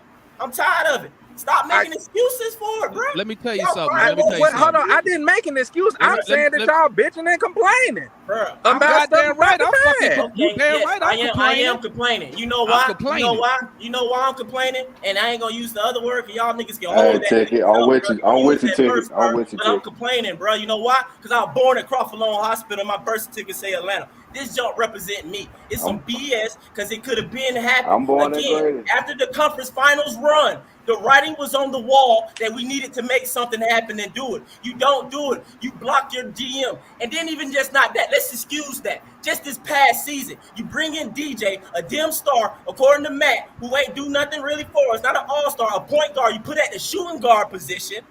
Travis did not want that to happen. But the owner's son and his little dude boy Trey Young, because they like to fly around on private planes together, decided to make that move. And Travis said, you know what, I'm done with this. And then you know what else happened? They saved face. They didn't be real about it and say, okay, Travis, you fired, gone. They tried to save face, to look good. They keep lying to y'all to come sit down in some seats. That's why. Like, come on, bro. Well, I'm gonna say this to rebuttal, and then I'll go into my next point. I just don't understand how that gripe session talks about anything going forward. What I'm saying is that I don't care about going forward because I do not trust them to actually have a forward-thinking plan. They don't. It's a reactional plan each and every season, bro. It's a reaction plan each and every season. Just like they reacted with the Bay move because you figured, oh, dang, we shouldn't have been cheap and got rid of our shooting. Now we need shooting. You realize that after the fact, halfway through the season, after you say, okay, we might miss the playoffs, I got to keep selling tickets to these fools. So I need to get somebody here who can shoot so I can get to the playoffs. That's what I'm saying, bro. I don't care about forward right now. I do not care about forward. I don't. As a fan base, bro, y'all can't be happy with this owner, bro. He sucks. Okay, so what's your solution? Hold on. We're gonna go to that later. Go ahead. Okay, let me finish. Okay, let me finish. So we can my get point Marquise, RJ, Jordan, and Moody, so they can get the. Then we'll all right, open it up. All right. So with John, I feel like it was addition by subtraction. I rarely agree with Matt on stuff, but I do agree that you can get the same production out of JJ based on how Quinn runs his offense. Now, I do feel like, you know, the way John Collins' skill set is, it doesn't fit what Quinn wants to do. So, I mean, you got to make the move. So, it's done. I just said that the other day. So, it's done. Now, as far as the money, I'm not gonna rag on Landry because this is technically, since he's had the title of GM, this is his first time having money of any way, shape, or form. So before I rag on him, I'm gonna give him a chance to see what he do with the money. Now, if he don't do nothing with it, then I'm on his head. Get a black man a chance. But I'm not going. Thank you, man. Can I get in there? Hold up, Moody. Hold up. Go ahead, Ticket. Okay. So that's the you know, that's pretty much the basis of what I got. You know, it just seemed like John Collins got traded for, like analysts say, a cigarette pack, and then it seemed like the whole fan base triggered for now I ain't gonna say for no reason, but it seemed like it was triggering to a lot of folks. Okay. All right. Talk to me, Marquis. That's all I got. All right. Talk to me, Marquis. All right. So just look at it this trade straight up. I gotta say, we obviously what Devon was saying was right. In order to trade, John Collins had to take a loss. This is a big one. Shoot, you basically just gave away John Collins for a second round pick. And now just looking at this trade, to me, it feels like last year. Remember with the whole Kevin Huerter trade, and all we got was what Mo Harkless. I think it was the Holiday, Aaron Holiday, and the Holiday Boys, and what a draft pick. Mm-hmm. We didn't even keep Mo Harkless, so I'm thinking the same thing with Gay. So is that and with the owner thing, I'm gonna say this fool keeps getting involved like this. He's gonna bring this franchise down to the ground for some reason. Because I mean, like seriously, all you had to do was just let the guys you hire do their freaking job. You couldn't have, when Travis Stank was here, you could have let him do his job from start to finish. The dude had a plan. And all you had to do is just be patient. Instead, this fool had to step in midway through Travis Stank's plan after the Eastern Conference Finals run, and then had to make him retain all the guys, which I feel like Travis Stank wanted to maybe trade, maybe not just John Collins, maybe somebody else possibly. So I had to pay all that money, but yeah, made him stay packed, and look what happens. First round exits for the next 2 years. So to me, with the owner, I'm up to this point where like you keep stepping in. I'm calling you to sell the team. You keep stepping in like this because I know I've only been a Hawks fan since I'm gonna be honest, since 2012 or something like that. Still, man, I want to see this team win a championship. I mean, dang, is that too much? Just one championship. Is that too much to ask? I mean, dang. All the owner does do is stay patient. Dang, man, had to keep getting involved. But with the trade itself, back to that, the only ones that win in this trade is actually John Collins himself, whole new change of scenery, and also don't have to keep listening to the whole trade rumors for 3 straight years. Luckily, that mess don't have to continue right now. And also for Utah Jazz, so you can see what you got in them. See what you can see if he fits your scheme, and if not, you can trade him elsewhere. But that's to me, that's like the biggest one of this trade, and as well for the Hawks. The whole front office right now is still a big mystery to me. Still a big mystery. I don't know what the heck they're trying to do, but it's obvious what they should be doing. But don't know what type of piece they're gonna move to improve this roster. But again, it's just, I mean, I don't even know what to say here. Shoot, I see the Hawks doing stuff like this. I already got to also got to pay just to see what the Blazers gonna do. But it's talking about, I mean, like, gosh, the odds. What are the odds of my two favorite teams got to be stuck in the dang old middle? Don't know what type of direction they're gonna take. At the same time, what are the odds of that? It's just crazy. But Joe Cronin yeah. did the same thing not too long ago. Which again, that fool better pray. That fool better pray when he meets with Damian Lillard this week that he wants to stay. Otherwise, we all gonna see him in Miami because Philly ain't getting them. If they get James Harden, just call it what it is. It's just not happening. And then with Brooklyn, it's gonna be the same situation. So and that's showing you the difference between the team, and that's showing you the difference between the team who trying to win and compete for a championship, and a team that's trying to stay under the tax. You feel me? What's good, RJ? Talk to me, my guy. Hey man, what's up, fellas? Shout out to the Crawford Long babies in the building. What's happening? What's up?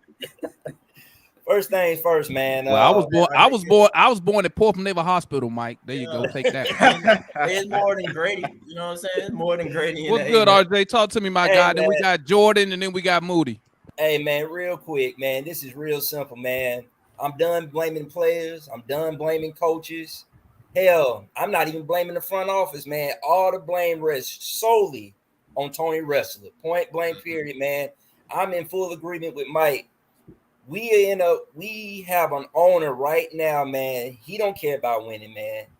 There's only two things he care about. Trae Young's jersey is getting bought, and them butts in them seats. And I'm telling you right now, man, the game I went to last year, I ain't going to no more games, man. Not buying no more merch. Not until this damn team win. Not until they win. Can't do it. Tiggy, you I look know like this all you damn well want. y'all going to the game. Hey, listen, man. Listen. Soon we go on a 3-game winning streak. Bro, no. I'm going to Hey, one hey, game. hey, That's the hey, one we all Gerald, going hey, to. Gerald, Let me explain. Hey, hold let on. me explain. Go Gerald, ahead, we need to RJ. talk Finish. about Hey, opening y'all be night. quiet, man. We're gonna let RJ finish, Jordan and Moody, then we gonna open it up. Y'all calm it down a little bit. Go ahead, RJ. I'm with you on the fucking ticket shit too. Hey, listen, man. Listen. When if y'all want to know something, man, when the Falcons were really bad and they couldn't even give tickets away, they went out and made the necessary changes to get people in them seats, man. Bro, this ain't gonna cut it. Now I hear y'all talking about there's a possibility. Let me repeat it one more time. Everybody keeps saying it's a possibility. This might be a move to elevate the team. Ain't no way in hell.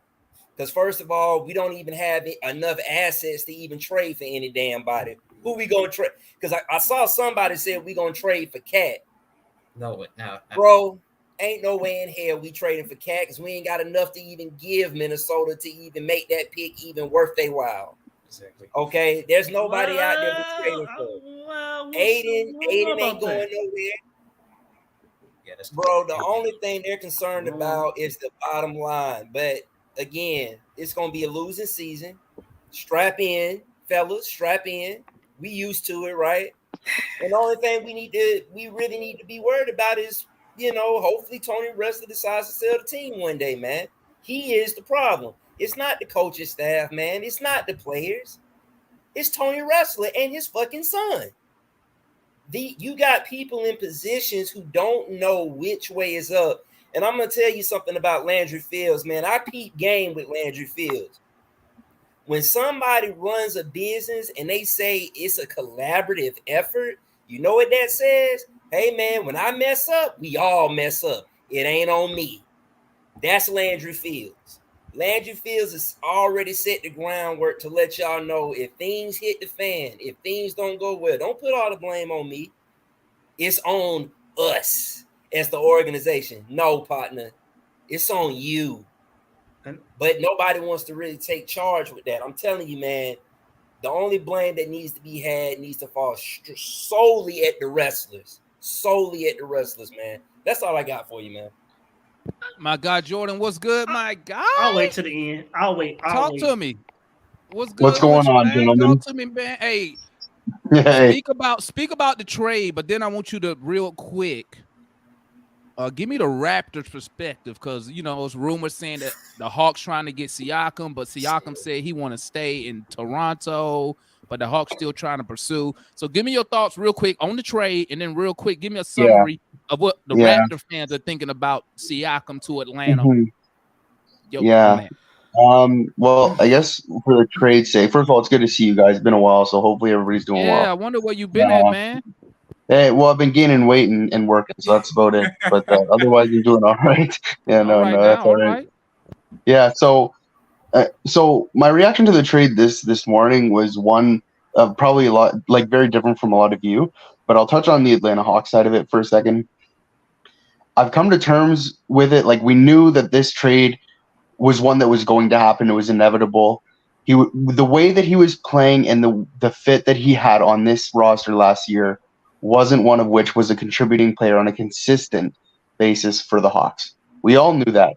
I, like Damon, had similar thoughts of the sense that I think that's less of the player of JC and his capabilities comparatively to the way that the coaching staff was utilizing him in the offense. I said that since day one. I was one of the first people on here to say that. I think he's got a lot of talent, and I think when utilized properly, like John Collins was prior to his contract extension, he can be a hell of a player for a team out there. But if we're just focusing on the positive sides of things here, because I don't really think there are a lot of negatives other than the fact that, the roster as constructed is less talented. I don't like using the term worse because we don't know what the finished product of this roster is going to be with the money that was freed up if they decide to pursue it.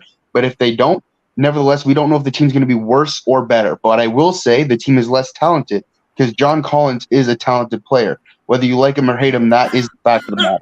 Okay.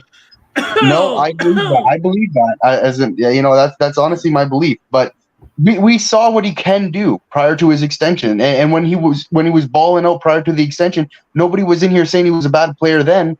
That's the facts. So let's just keep it a buck. If he can get back to that position, if we can get back to where he was then, he's still a quality player Is for he gonna the. get 70% of his attempts? Is he gonna get 70%? Go ahead, Jordan. Keep going, Jordan. Keep going. Yeah. So anyways, or no? So from the Atlanta Hawks perspective, I'll say this, right? It's a better trade than I thought it was going to be. And a lot of you are probably thinking, well, is the trade shitty? No, we were talking about them having to give up a first to get that contract off the books. No, they got rid of the contract and got a second in. And Rudy Gay, who I'm with them on, I don't really think he's going to stick around. I would not be surprised of a buyout. But nevertheless, you didn't give up much to pursue that option. You didn't give up that first-round pick. You guys lucked out, and somehow that pick is retained within the organization. That is a good win for you guys. And the exception is there to be considered. I'm not going to say Landry because I have my hesitancies with the front office because I truly think you need somebody in there who knows what they're doing. But I'm not going to get into that. That's not my forte. You guys can speak more on that than I can. But I will say that that's my opinion on it. But I do kind of actually want to focus on the other side of the trade for a second here because nobody has talked about this. I think the biggest winner out of every single thing involved is John Collins himself.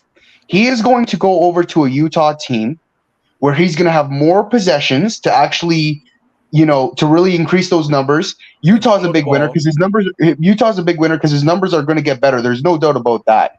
But beyond that, if you look at Utah, what do they have on a consistent basis that the Hawks didn't last year? Shooting, man. They have Markkanen. They have guys out there that can really drop the fucking ball in the basket from the arc. And I'll tell you what, that means that in that offense, the one thing they don't have is a true slasher. They have Jordan Clarkson, but he's a good shooter too now. So if we're really thinking about John Collins is going to go into that starting lineup, and he's going to do exactly what John Collins did prior to the extension over there. And his numbers are going to increase, and it's going to be, and mark my words, I believe this wholeheartedly, and none of y'all will admit it in the middle of the season, but I guarantee you somebody's going to think about it at some point. And Damon, you correct me if you think I'm wrong here. This is going to be a Kevin Huerter situation 2.0 in the sense that everyone wanted Kevin Huerter back in the middle of last season, didn't they?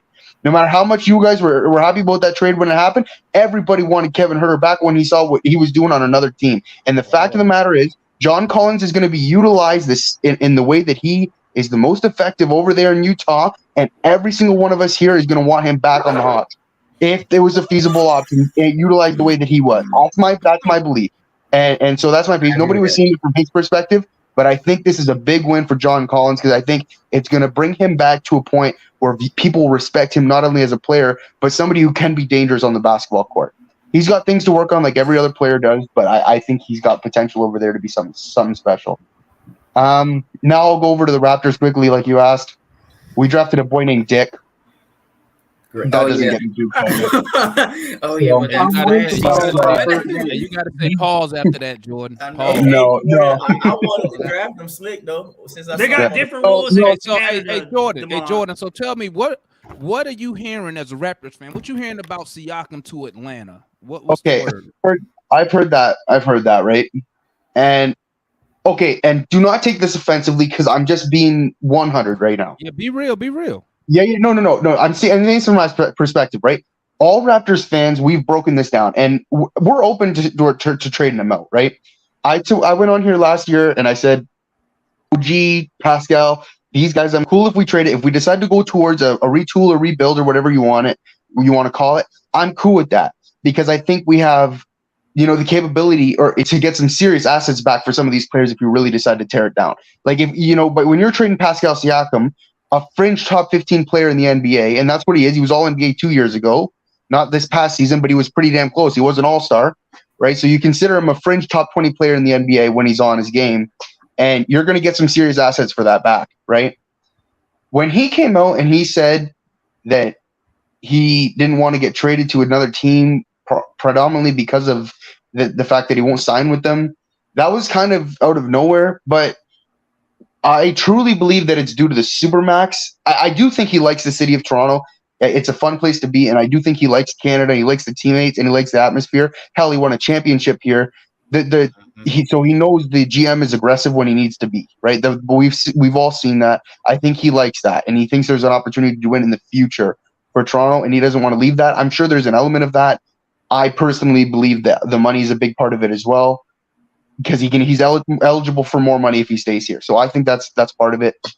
But nevertheless, like the other part of this whole thing, just quickly, that's important to touch on it is I've watched a lot of other Raptors fans' thoughts on the whole matter, and I've also thought of my own mentality behind it. And I think a lot of us are in the same consensus, right? If we're trading Pascal Siakam, we're trading him to get worse. There's no doubt. We're not trading him for another player. This isn't a DeMar DeRozan situation where we're trading him to get better. We're not going for Trae Young here, right? That's the bottom line, right? If we're trading him, we're trying to reset a little bit. Y'all don't have the picks that we would need to facilitate a trade like that. And so I don't know. And that's why I think the trade hasn't happened yet, because I do think y'all have been aggressive and put something in front of Masai Ujiri that's been probably pretty insane, that would probably make a lot of you guys probably pretty upset about the whole matter. I could see something along the lines of DJ, AJ, and JJ. I could see all three of them being part of that, because you don't got picks. And I seriously think that could have been presented, but there's no picks there. You can't. And for a guy like him, I mean, we've seen it with Donovan Mitchell. We've seen it with Rudy Gobert. I mean, that's an outlier. But the stars in this league, they get picks back, and some serious picks at that. And y'all don't got that. Let me ask you this. Okay, let me just throw hypothetically. Let's say 3 players, whatever.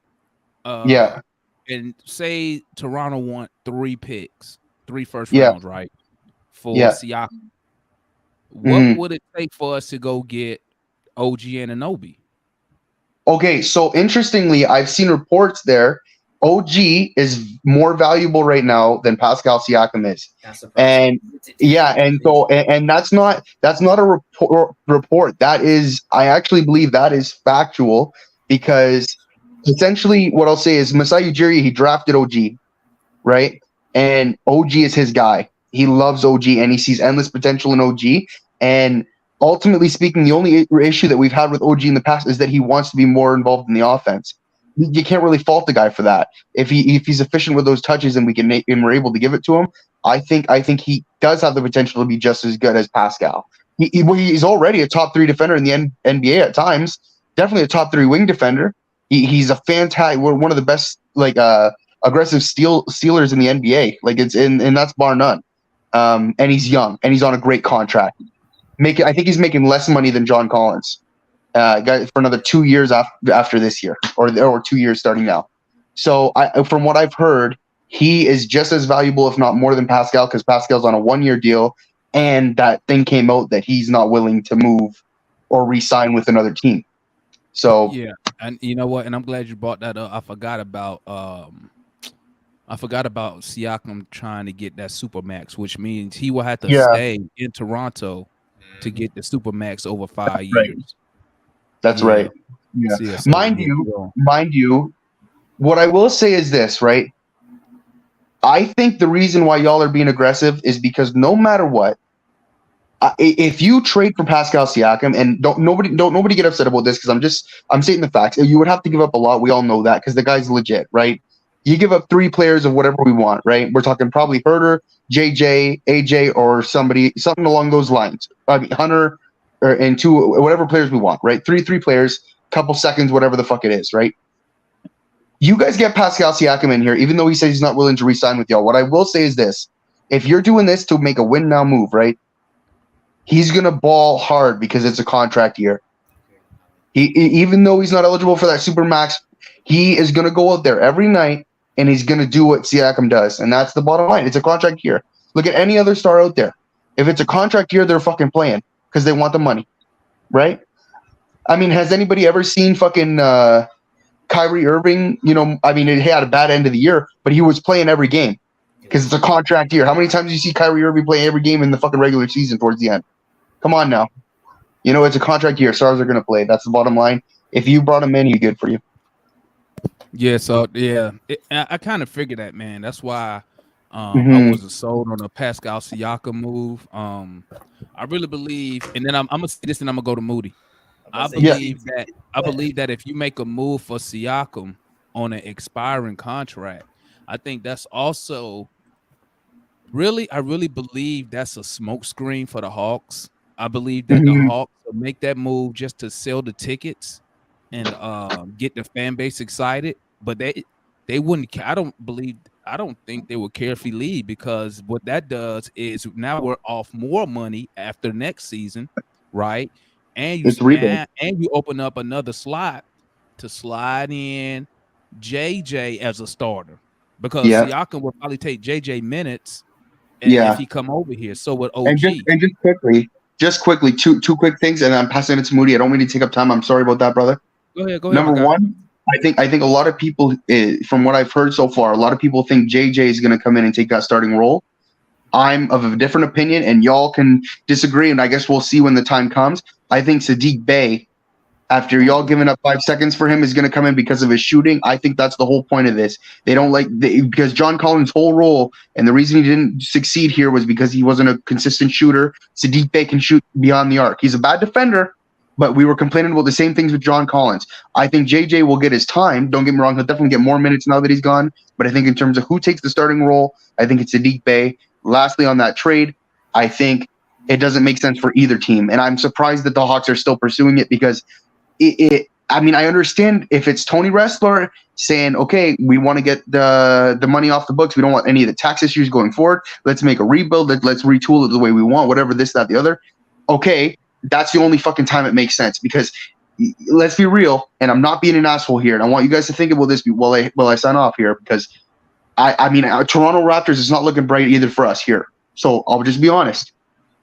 If you could handpick any player in the NBA and have them on this roster, are you the betting favorites to win the NBA championship? And you can fucking pick the player. Let's say you add Kevin Durant to that roster. Are you the betting favorites to win the NBA with those two players? And you can pick anybody you want and just submit them in. Are you the betting favorites to win the NBA? No, not. Do you see my point? Do you see my point? So where are we at? I see what you're saying, but so where are we at? But that's why I said they rebuilding the team. That's why they pushing the youth. They pushing the youth movement now with the young players clearing it. You know what? You know what really sealed the deal for me, that they was really rebuilding and pushing the youth, when they tried to move Hunter. Hunter has never come up in any trade rumor since he been here, and for them to try to make a move to get rid of Hunter, who we drafted 4 overall for the 7th pick. I mean, there was no game changer at 7. That was, I mean, let me say it like this: that could help us now. So Once I heard they tried to move Hunter, I was like, yeah, they're trying to push the youth and rebuild. Appreciate you, my guy. What's good, Moody? What's good, y'all? Y'all boys all right? Yeah, man. Yeah. Man, I'm listening, just tuning in, man. Trying to tune in, man. But honestly, for me personally, I feel like it's a good trade. I mean, only reason why I say because I'm with Ticket on that one. I only feel like it's a good trade because we act like the shit wasn't gonna happen. You feel me? It's not, and Devin, it's not me being a John Collins hater. I'm gonna be real with y'all. When I pulled out my phone, I was seeing it on goddamn Instagram. It hurt my heart a little bit. I was like, damn, my boy actually gone. But just like Woody had said, I'm actually kind of glad that he actually get into a new environment, man. He can get to flourish and get to do what he want to do. You know what I'm saying? I feel like him having a new environment will help him and really benefit him. But from what we trying to do, I feel like it ain't what we trying to do. That's my personal opinion. And crop along, baby. This is Grady, baby. You feel me? My name in the brick right there. You know what I'm saying? Yeah, right there. Yeah, it got that centennial. Yeah, I'm real. But anyway, now honestly, it just for me, like I said, I know it was a salary dump, and it was gonna happen to somebody. You see what I'm saying? I feel you though. I prefer Clint more than anything because I feel like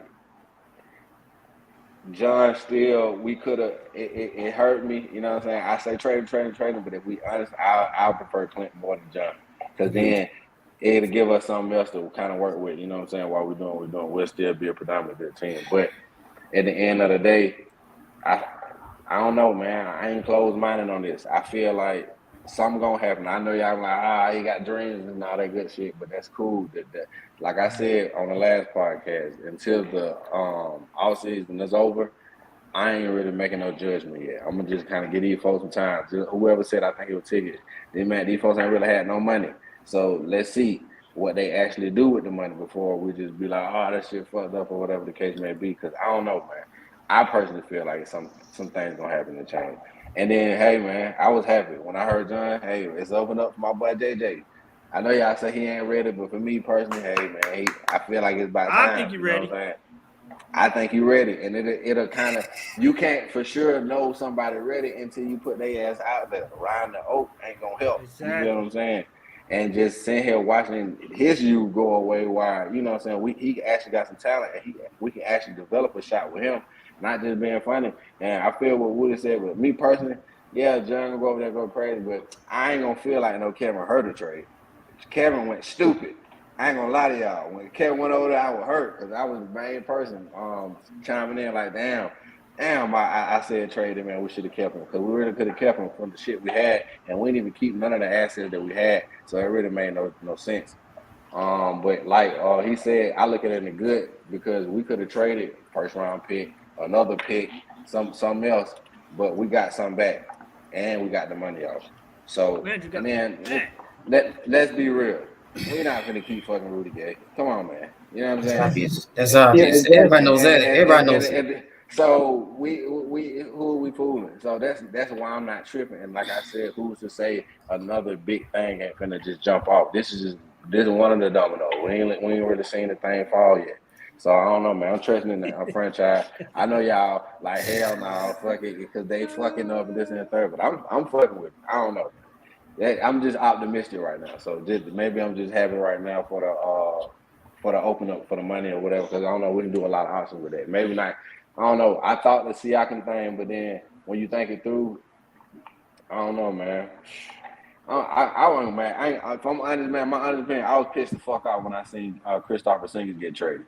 Because we could have got, bro. That's why I feel like we could have got. That's me. I feel like Christopher with trade would have been perfect. No cap. And you get to keep, if we had Clint, yeah, that's a good ass goddamn. That's a good little team right there. No cap. Because Porzingis hold his own fucking way. I feel like we need some type of big man, a dynamic big man who can really ball. That's why I kind of did fathom the Siakam trade. Honestly, that's really all I gotta say, man. I fought with it. It was a win for me, and I don't know how y'all feel about the Pits. The Pit was a win for me too. And if y'all ain't seen the young boy, the tall little boy, what we got, 6'10", Muhammad. 7'3" wingspan. Come on, man, stop playing. That's the young Muhammad Gay. I've been telling him about him. He can play now. That dude gonna be in the G League, and everybody knows it. Come on. Go ahead, finish, Moody, so we can go to my guy Dominique, then go to John. I got you, yeah, and I'm just gonna rag on that. I'm just gonna rag on the other two. I feel like the other dude, he is 6'5" with a 6'10" wingspan. Come on, man, them folks did some good drafts. Just trust the front office. That's all I really gotta say, man. I'm out. I give him that, but everything else was I appreciate you, my guy. Let me tap in with my guy Dominique. Y'all be quiet, man. Tap in with my guy Dominique up in here, man. What's good, my G? Been a minute since I seen you on the show, my guy. Oh yeah, I'll just be in the comments mostly. But yeah, this trade, I didn't even know for a second. It's been like an hour, probably an hour or so. I didn't even know about the trade. Analyst sent me like a text message. I thought it was on Rose, like a joke. But I was like, damn, really? Okay. So, man, give me like end of July. I'll give you your money because we betted on that Collins trade. So give me end of July. I got you 20. But this trade, I'm really just disappointed. But hey, we're just gonna see what happens next. Cause I was upset. I told Andy I was emotional. I was emotional during the day, and now I'm calm down for a little bit now. Everybody's input, Twitter Spaces. So we're gonna see what the rest of the moves yet. But if we don't make the good enough moves, I'm still on the impact. I'm still on the point of we might not make the playoffs. We might not make it. So we might get that on our heads too. Also, we might not even make it. Might not make the play-in. So let's have that in the mindset too, just in case. I'm still one of the people still think we can run it back one more time, see how everybody else improve, but we not. So I think we should keep playing for one more year. because I still don't think Double O ready. Just enough. So give them both another time. Give it that 50-50 like Jamal was saying. See how it works. But till then, we're just gonna see. So that's about it for me. That's all you got, John, my you guy? go ahead. Yeah. Appreciate you, my guy, for tapping in. What's good, John? Talk to us, man. What's your thoughts about the trade, man? Talk to me. Okay, now what I have done, I've thought about this ever since me, you, and Chauncey were talking. And I'm gonna tell you like this. We are 5 years away from a championship. We have been set back because we are rebuilding. We are rebuilding. Now, question was, were we ready to go now? Were we ready for championship now? Or are we going to have to wait? We're going to have to wait.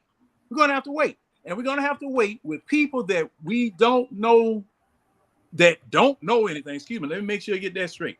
With people that don't know anything, with people that don't have any experience. And the backstab move is the thing that really pissed me off. Okay, why not fire Travis Slink, let him go, and replace him? Okay, now you're going to get the same backlash for doing it because you put somebody in there that doesn't know what they're doing. But the thing is that this was as bad as what they did with that car dealer when they were trying to sell the team to the car dealer, and the Spirit Group came in and cut the man under and got him out of the picture, where we still ended up having to pay that car dealer that money for doing it that way. Okay, so I don't know if there's going to be any other moves made, but right now you've taken 3 steps back, and there's faith in a lot of, from what I'm hearing from a lot of you, that these 3 steps back that we took are going to propel us 5 steps forward. Now, I don't trust the people that are going to make the decision. And I think Mike really did a good job explaining how us, the fans, feel. Because, see, thing is the same way with the Falcons. If you tune in to the Falcons broadcast, or excuse me, the Falcons podcast and things that I do, I hang foot in ass. Okay, I'm doing the same thing with this basketball team. I got 10 toes rammed up in the Hawks' ass, and I got 2 fit. But well, I'm gonna leave that alone. Anyway, I'm telling you, because we are sick of not being relevant. We sick of that. We sick of that as fans. We sick of going down there, paying all this money, buying all this merchandise with carrots dangled in front of us, and we just steadily biting at it and never can get it. Oh, you almost got it. You almost got it. No.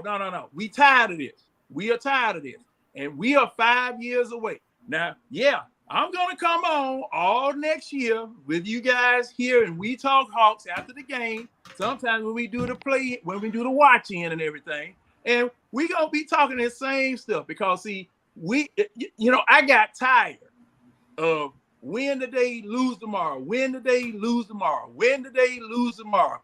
Get up for the good teams, fall down for the sorry team. Get up for the good teams, fall down for the sorry team. What do we end up? 41-41, even all the way across the board, everywhere. MID, mid. Can't take too much more of this, man. Can't take it. Now, John Collins leaving, I think the man left under dubious circumstances because that man finger still hurt. The man finger still hurt. Now, if he goes to Utah, now if that man goes to Utah, scores 20, 25 points a game, 10 rebounds, blocking shots, playing defense. Shit. All right. Now, John, he gonna be playing a video game down there? No, I'm playing a video game down there. How you gonna do that? I'm playing Madden, but I'm telling y'all. No, I said he gonna be playing a video game.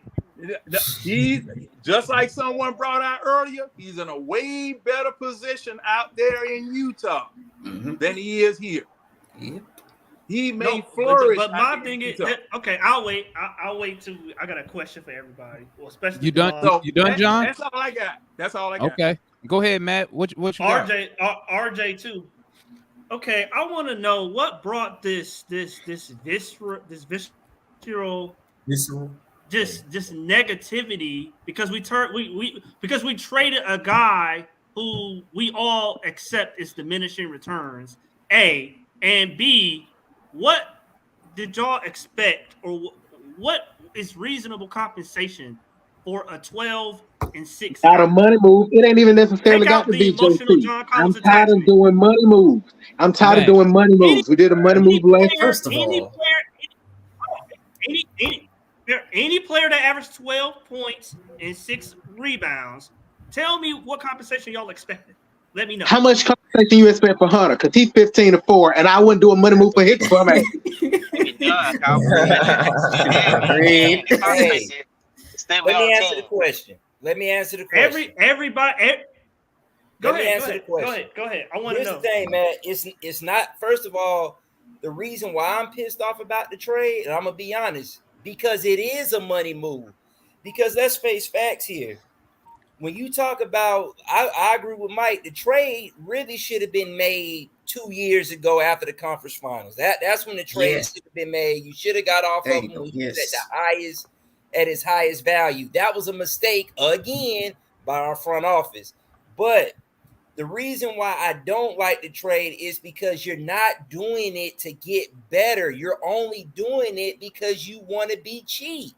It's not about that. Listen, I think most people can say I could give a damn if we traded him, but I want to trade my players to get better, not to get worse. But I will give. Like I said, I'm taking RJ, away. That's the whole point of. No, man. That's why I said diminishing returns. What has this front office shown? What has this front office shown that they are making the right decisions, Matt? They don't even have any history. Let me tell you what this front office has shown me. I'm gonna tell you what the front office has shown me. Number one, they grimy. They went behind Travis Slink's back, doing a lot of underhanded shit. So guess what? We can definitely say they're grimy. Number one. Number two, we can definitely say they're do boys. You know what? There you go. They some yes man. That's exactly what. That's Landry yes made the trade. Wrestler said, "Hey man, you want that bonus at the end of the year? You better make that trade." That's why he made the trade. Landry getting a bonus at the end of the year because of that. RJ. Could it be that Landry's probably just more convincing than Travis was? Could it be that Landry's just more convincing? Don't do that. You know damn well Travis Wait a minute. How in the world is I'm just saying. I need foot. I need foot here. He said, man, is it the same? Cut out, man. Are we talking about the same Landry Fields who traded for the damn star? Your turn. That's what I'm saying, RJ. That's not mind blowing to me. It's mind blowing to me how Matt have came off that stance, bro. I got you. You have not liked that move. I got you. And no. I got you. And I'm about to correct Mike for a second. Okay. I said last night, and I say again, like I've been saying all year, I do not think Murray is worth anywhere close to what we paid to give up for him.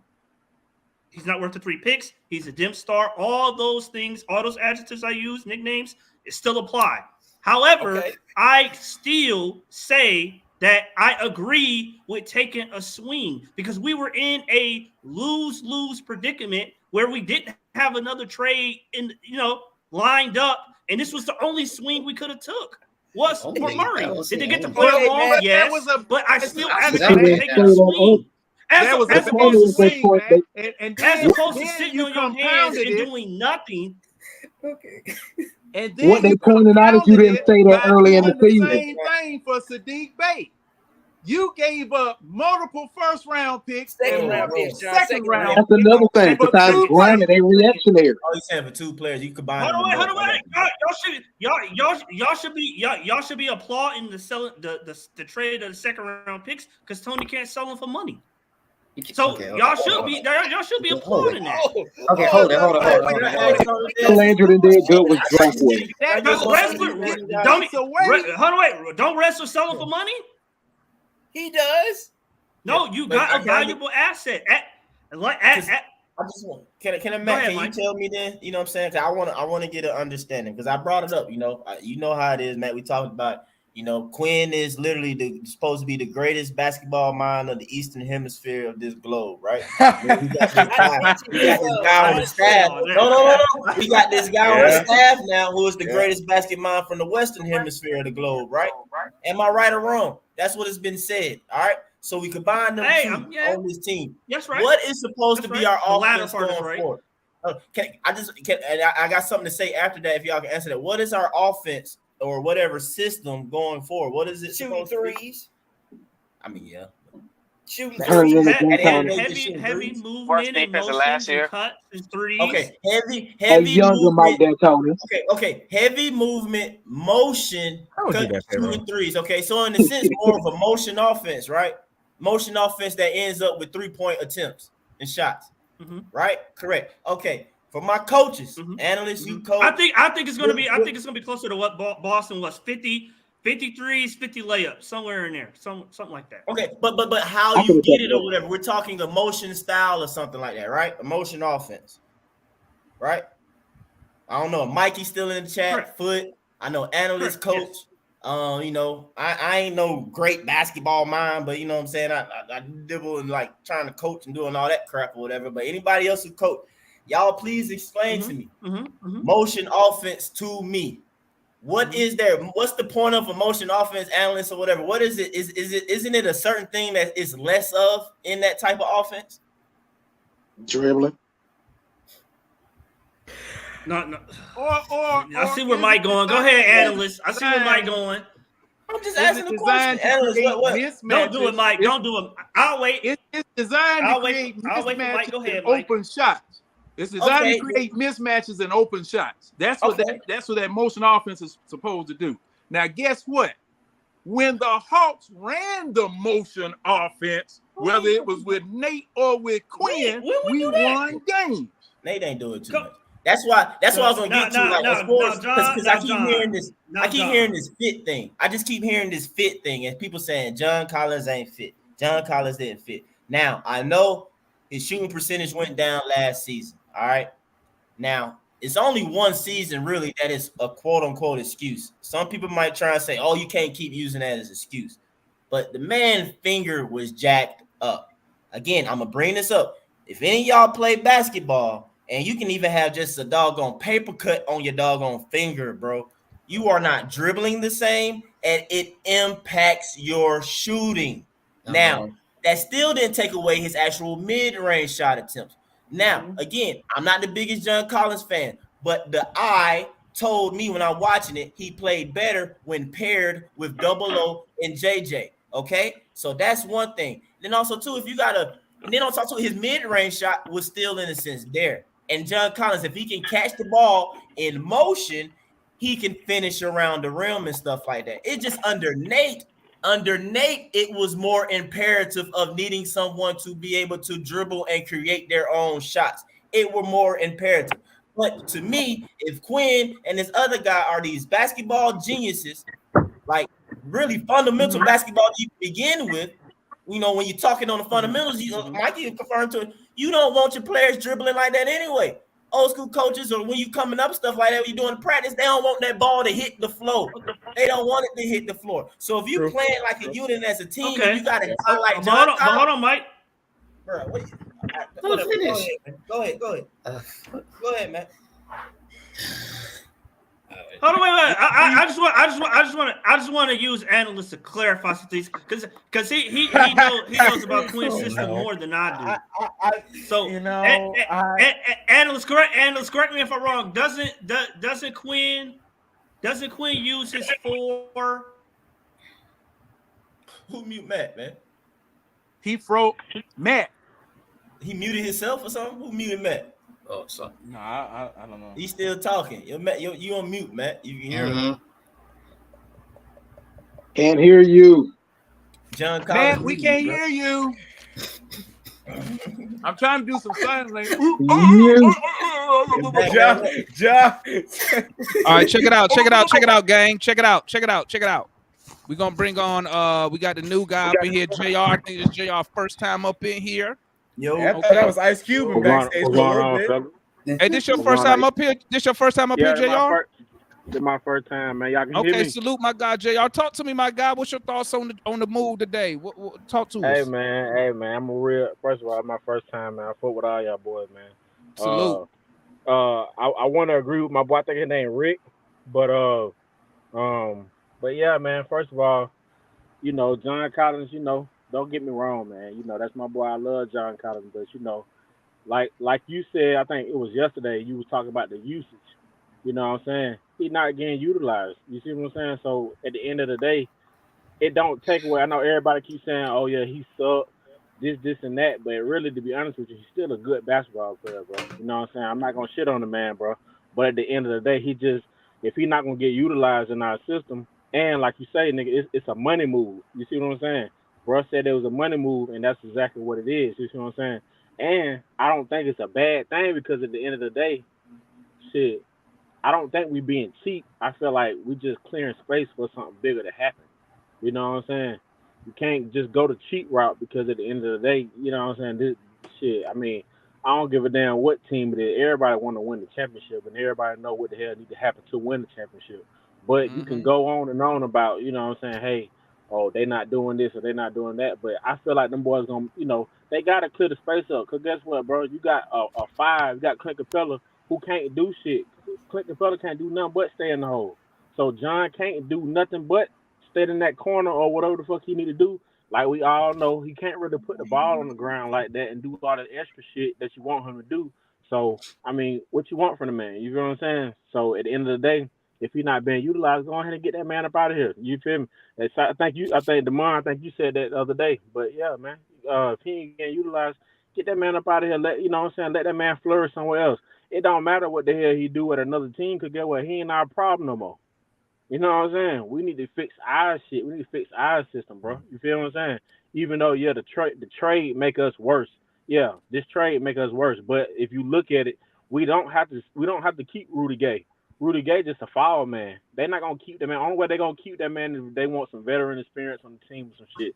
But I don't even see them keeping Rudy Gay, bro. They gonna let that man go. We don't have to pay that man that little I think it's like $6 million or some shit that you know his player option. But we can drop that man.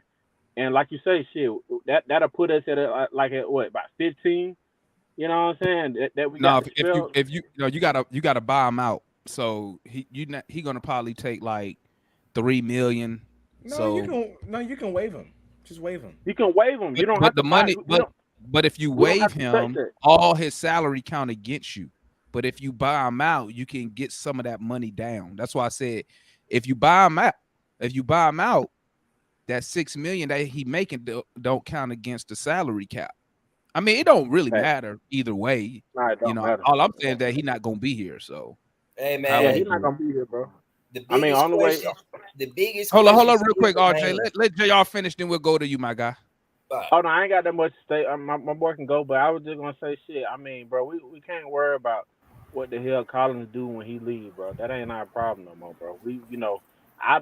Let me tell you, I don't feel like Jalen Johnson ready to step up into that place. I don't feel like he is 100% completely.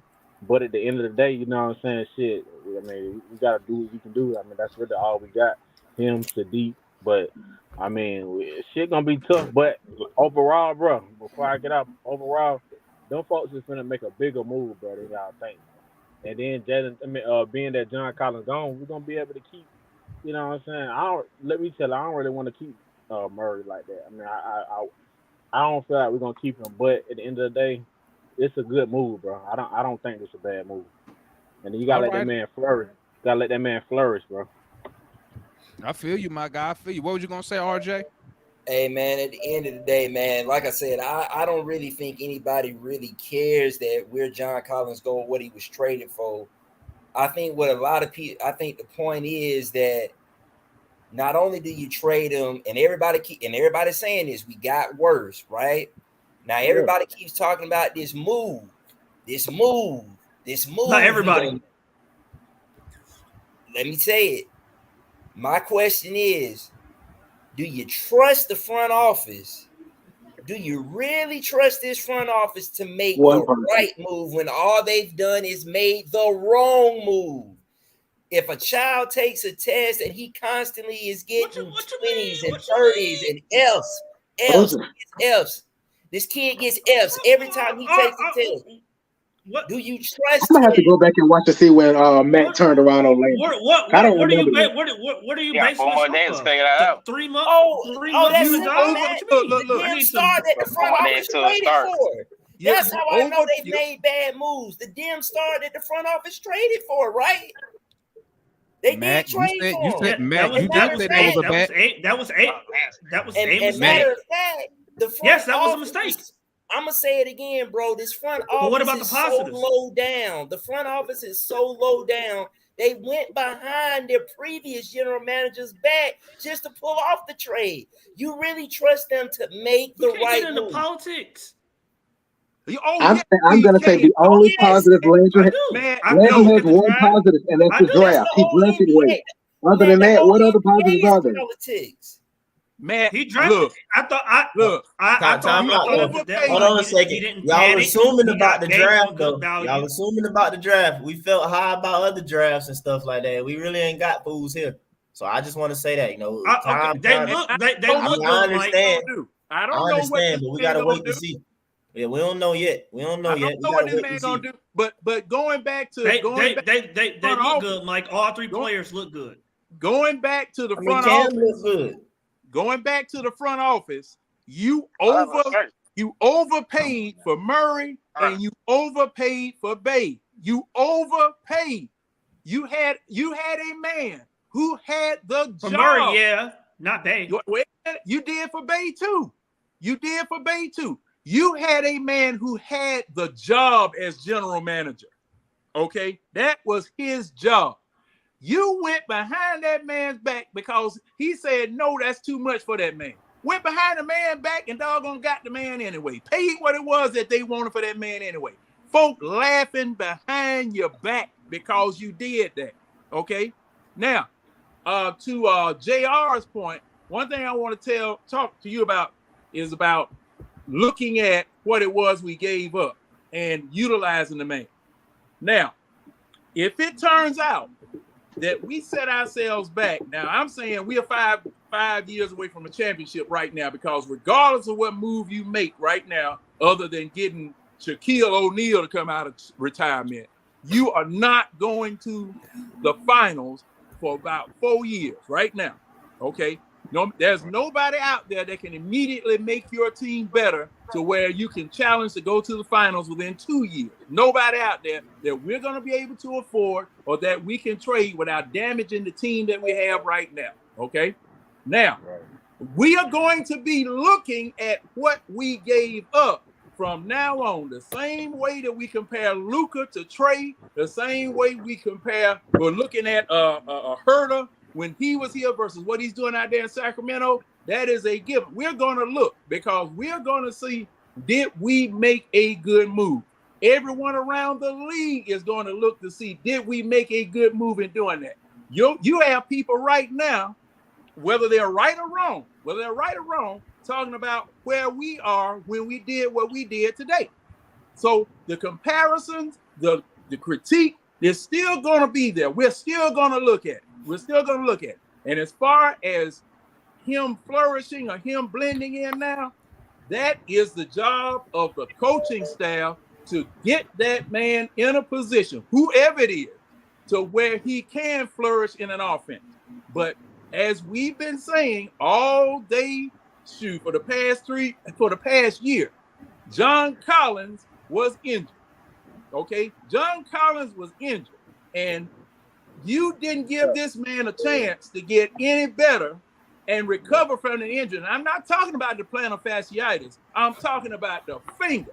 Just like Mike said, you do something But John, he's been descending. He's been descending for 3 years in a row. No, he hasn't. He's been going down 3 years in a row.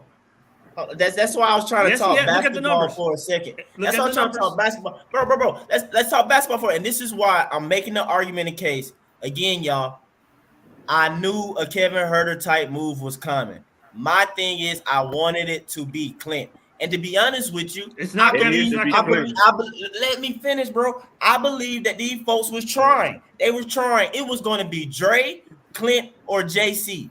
They throwing themselves against the wall to see what stick, what they do. JC is the one that they were able to do. We saw the failed reports with Clint. They tried Clint. They tried it. You saw the failed reports with Dre. So it's not really like they believing in them and trying to keep them either. Dude, you seen it. JC played better with double O and JJ when paired with them. Moving the ball, Clint can't do that. When JC was on the floor with the double O or JJ, they moved the ball. You able to do the 4-5 type passing and stuff like that. You saw them passing the ball, interior passing to each other. John Collins can do that. You seen him catch the ball in the middle of the paint sometimes, and he would throw the lob up, or he would make the pass to somebody. Like, bro, I was willing to see him a full season with Quinn. I wanted to see that. That's all I'm saying. Y'all are praising Quinn's brightness, his basketball mind, and then again, you got this European basketball mind. I'm just saying, Clint ain't got nothing for them to work with, bro. He got nothing. Nothing. And if anything, Matt, you should agree with me. I didn't want Capella here in the first place. No, Mike, I agree. Mike, I agree with you in part. I agree. I agree with you about Capella. That's why I don't think Capella gonna be here opening night. Hey, real quick. Hey, y'all. Hey, real quick. Hey, y'all. Everybody in the chat. Hey, smash that like button for your homies, man. Smash that like button. We got like 100 some. We got like 40 likes. Smash that like button, man. We gonna be the number one. Hold up, man. We gonna be the number one Hawks YouTube fan channel. Smash that like button, man, so we can get up out there. Go ahead, Matt. My bad. What the hell the light button? Kevin Herter. Hey, go ahead, Matt. Go ahead, Matt. Nowhere. Mike. Kevin Herter and John Collins are not the same at all. At all. John Collins, that 19, 20 point a game season, y'all love to. It's not one season. Do you be capping too much? It ain't no one damn season. What are you saying, bro? Talk about what I said. It was one. It was one. No, it wasn't. It was one season where he was at 21. No, it wasn't. I just looked at it the other day. Man, I ain't even talking about that. How many seasons was it, Pharaoh? 2. It was at least 2. Hey, Matt, are you go? And it was a 19-point season. And Clint wasn't here either, bro. Hey, Matt, are you gonna respond? Are you gonna respond to Mike or what? No, I'm talking to Mike. Well, I ain't bringing. Mike won't talk about that.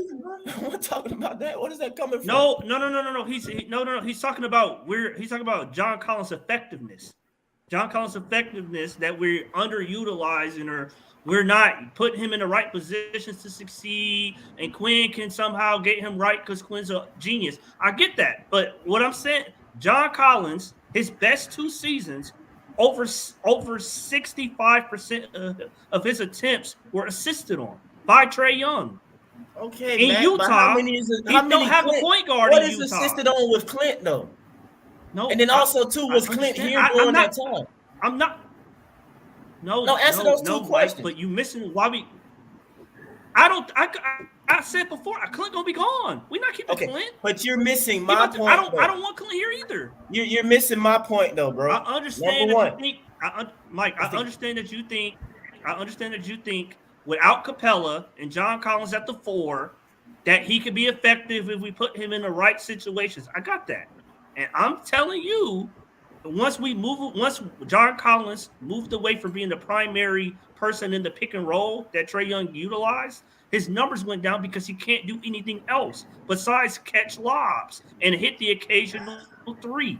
What dropped his percentage? What dropped his points? Big JC fan, bro, and I'm not. But that's not true. He can do more than catch lobs, man. Come on, man.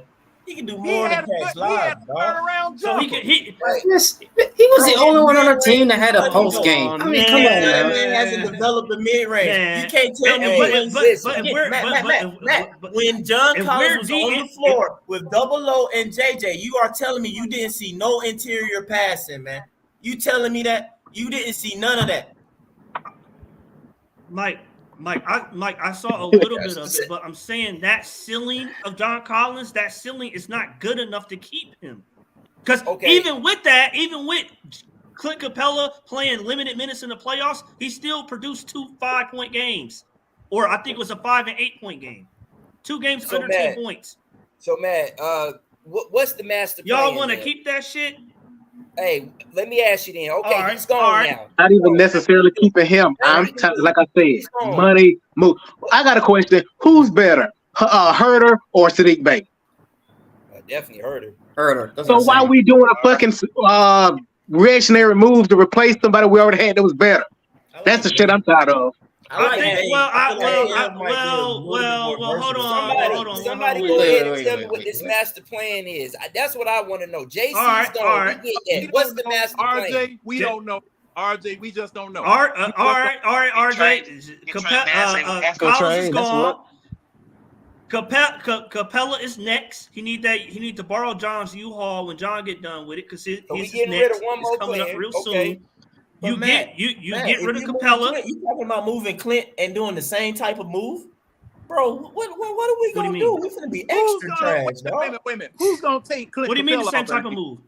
The same type of another Kev, another JC move. You gonna do the same type of move for Clint? Yeah, you're moving Clint because you're moving Clint because Onyeka and him are the same. Onyeka's just cheaper. Okay, man, I understand. No, you're not asking my question. But you move Clint, are you doing the same thing? Because if a double O moves into the starting lineup, bro, what's the benefit for us? No matter if we don't like, I'm not the biggest fan of Clint, but what's the benefit is that you have Clint and you have double O. That's what you call depth. So if you move Clint to do another salary dump type of move, bro, you're depleting your team. You ain't got. Well, I won't say I won't say salary dump. I mean, I think you can move him for other need. You need other things. You need a 3. You know, you need a But that's our hope and the wish because the Mavs just told us that a backup 3, Hunter starter. The Mavs wouldn't give us a backup 3. Exactly. What kept the Mavs from making that trade with the Hawks? For Capella was they didn't want to give up Jaden Hardy. Yeah. They didn't want. Look. Hold on. So we all remember that that's the proposal trade between Dallas and Atlanta. I wouldn't have done that either. But that trade didn't go through because it was Dallas a bad trade. I don't like Capella, but I still value him more than moving 5 spots in the draft. But hold on. I don't even like Capella. Matt, that makes what you just said makes 0 sense, my guy. Look, that trade wasn't just making swapping picks. You just said you're not moving up 5 slots in the draft with Capella. He's not that good. Okay.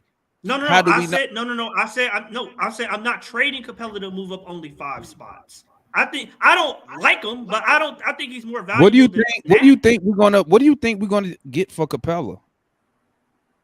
I think you could get a rotation player in a first-round pick for Capella. Let me tell you what's about to happen. Let me tell you what's about to happen. Somebody tell me the master plan. I'm still waiting. I'm telling you. I got you, RJ, in a second. This is the master plan. Okay. They are rebuilding the team. Don't say rebuild. Whatever you want to call it. They are. Let me say it like this. They are pushing. They are pushing. Hold on. They are pushing. Okay, they are pushing the youth movement. Okay, that's why they're getting. That's why they want to get off Hunter. That's why they want to get off of Capella, because they want the young guys to get the playing time. What's the benefit of that? If you play the young guys, you don't have to pay them. So that's why we never heard Hunter coming up for any type of trade until the draft, right before the draft, a couple days, right? So that should have been a red flag. But why do they want to get off Hunter all of a sudden? Okay, I know it makes sense why they want to get off Hunter. Because they want to get a younger player, wherever you want to say, JJ, Age, whoever, a younger player there on less money. Okay. That's what they want to do. That's what they are doing. They're doing it right in front of your face. And I don't believe I don't see it. Demont, even if I got a whole team full of rookies who have contracts, I still have to hit the 130. What is it? 135 floor. So that's not even hitting the floor. A whole bunch of rookie listen contracts. To me, Matt. Listen to Trae me. Young at 40 million. Okay, well, let me explain that to you, Matt. At the end of the day, don't worry about the contract floor. At the end of the day, as an owner, look at it on the business side now. They're not going to gut the team all at once because they still have to sell tickets. Here's an example. Go back, and I challenge anyone to do this. Go back, get on YouTube. Go watch Travis Slink's first press conference the day he took over the Hawks. When listen to me, when he got introduced, right? He said, "We are not rebuilding. We will compete. We will compete." That's what he said. What did he start doing? What was his first move? Trading Dwight Howard. Then he got rid of all the older players, and he said, "This was now we are a year or two down the line." Travis said, "We are paying these players too much money. They are old, and they're not worth the contract." But So he got rid of all. It's a major difference. What? There is no difference, Matt. It is. That's what it's major differences. What did Landry? Correct me if I'm wrong. Didn't Landry Fields go on 92-90 game? Didn't he say getting under the tax wasn't a mandate? He said that, right? Yes. Yes. But we all knew that was a the lie. same thing this morning. So what did they just do right now? Watch this. Watch this. They traded Collins for what, Matt? To do what? What was the goal? Traded Collins. To get under, to go back over. Matt, they're not going back over. That's what I'm trying to explain to you. They're not going over the cap. I think they are. If not over, once they move Capella in the next month, or I say next 2 weeks. Capella is not going to get moved because Capella is. Capella is your plan B, just in case O doesn't do as good as they think he's going to do. Everybody knows. Everybody knows Onyeka is started. Matt, he is not going to start. Yes, but that made season last year. Listen to me now. Listen to me. He is not going to start, but him and Capella minutes, I expect them to be even. And then you're gonna start to see them start favoring Onyeka as he get more. If he plays good, start to get more minutes. Keep the business. No, Demond, keep the business hat that you said for a second ago. Why and what business sense does it make to pay the center position? Onyeka's going to get anywhere between 18. I think his ceiling is like 2021. That'll kick in the next year. And Capella's already at 20. Okay. Why would I pay the center? And Capella has one more year left of his contract after this. How much does the combo make this year, Matt? Coming up. 11. I think 12. No, he don't. Like that. 11 no, 12. He makes 6. He makes 6. And he's on a rookie contract. So what I'm telling you is they're going to split the minutes. I'm telling you now. Demond, they're not going to platoon. They're not going to platoon again. They just said the other day that Onyeka's agent talked to Landry Fields last week. They're not going to platoon again. It makes no sense. Listen to me, Matt. Listen to me. 6 overall. Matt. It doesn't bring this. Matt, it makes plenty of sense. Listen to me, man. Listen to me. I'm not talking about from the team. I'm talking about from him. Matt, listen to me. Reddish wanted to leave. Cam Reddish wanted to leave because he wanted to because get he more wasn't time. going to get the value of the contract because he was coming off the bench. No, hold on. Are you gonna let me finish? Listen to me, Matt. Okay. Kongwu, they can have all the faith they want in the Kongwu, right? Has he proven he is a legit starter? No, because he hasn't had the starter. Yes. He hasn't had the starter minutes. They are projecting him. Listen to me. They're projecting him. They're projecting him. They may look at him as a starter, but he has not proven that he's a starter. So what they're going to do is Capella is the plan B. If a Kongwu does what they think he's going to do, now you can think about moving Capella at the deadline. It diminishes his no, it doesn't, because he still has a year left on his contract, so it doesn't diminish Capella. He still has another year left. Outplayed, he's not expiring. But he's not being outplayed. If he's being outplayed. No, yes, if he's being outplayed, listen to me, Matt. Matt, if you think a Kongwu should be starting right now, you already saying he being outplayed, right? He is. Am I correct? So Yes. if we wait to the deadline to use Capella as a plan B, it doesn't hurt it don't hurt the value because according to you, his value is already set. So what I'm telling you is this, okay? Clint is gonna be here. This is what I think. Clint will be here. If Okongwu does what he has to do, you're going to see the minutes shift to start favoring Okongwu. Then they're going to try to move Capella to get off the rest of the money, the rest of the next year and the year following, right? What? Because guess what? What if Okongwu come out here and has a very slow start? What if Okongwu come out That's here what, and Damon, pick up that's minor? why you What get, if he come out here and pick up minor injuries? You got a Damon, that's legit why, backup. that's why you move, Damon, that's why you move Capella for a wing and a backup center. I didn't say dump his salary. Listen. Why do I want another wing? That's the first thing. Why do I need another wing? That's one. When I just drafted, I got a wing. I got 3 wings. Man, not playing. What you talking? What? Kobe's the only one that's playing.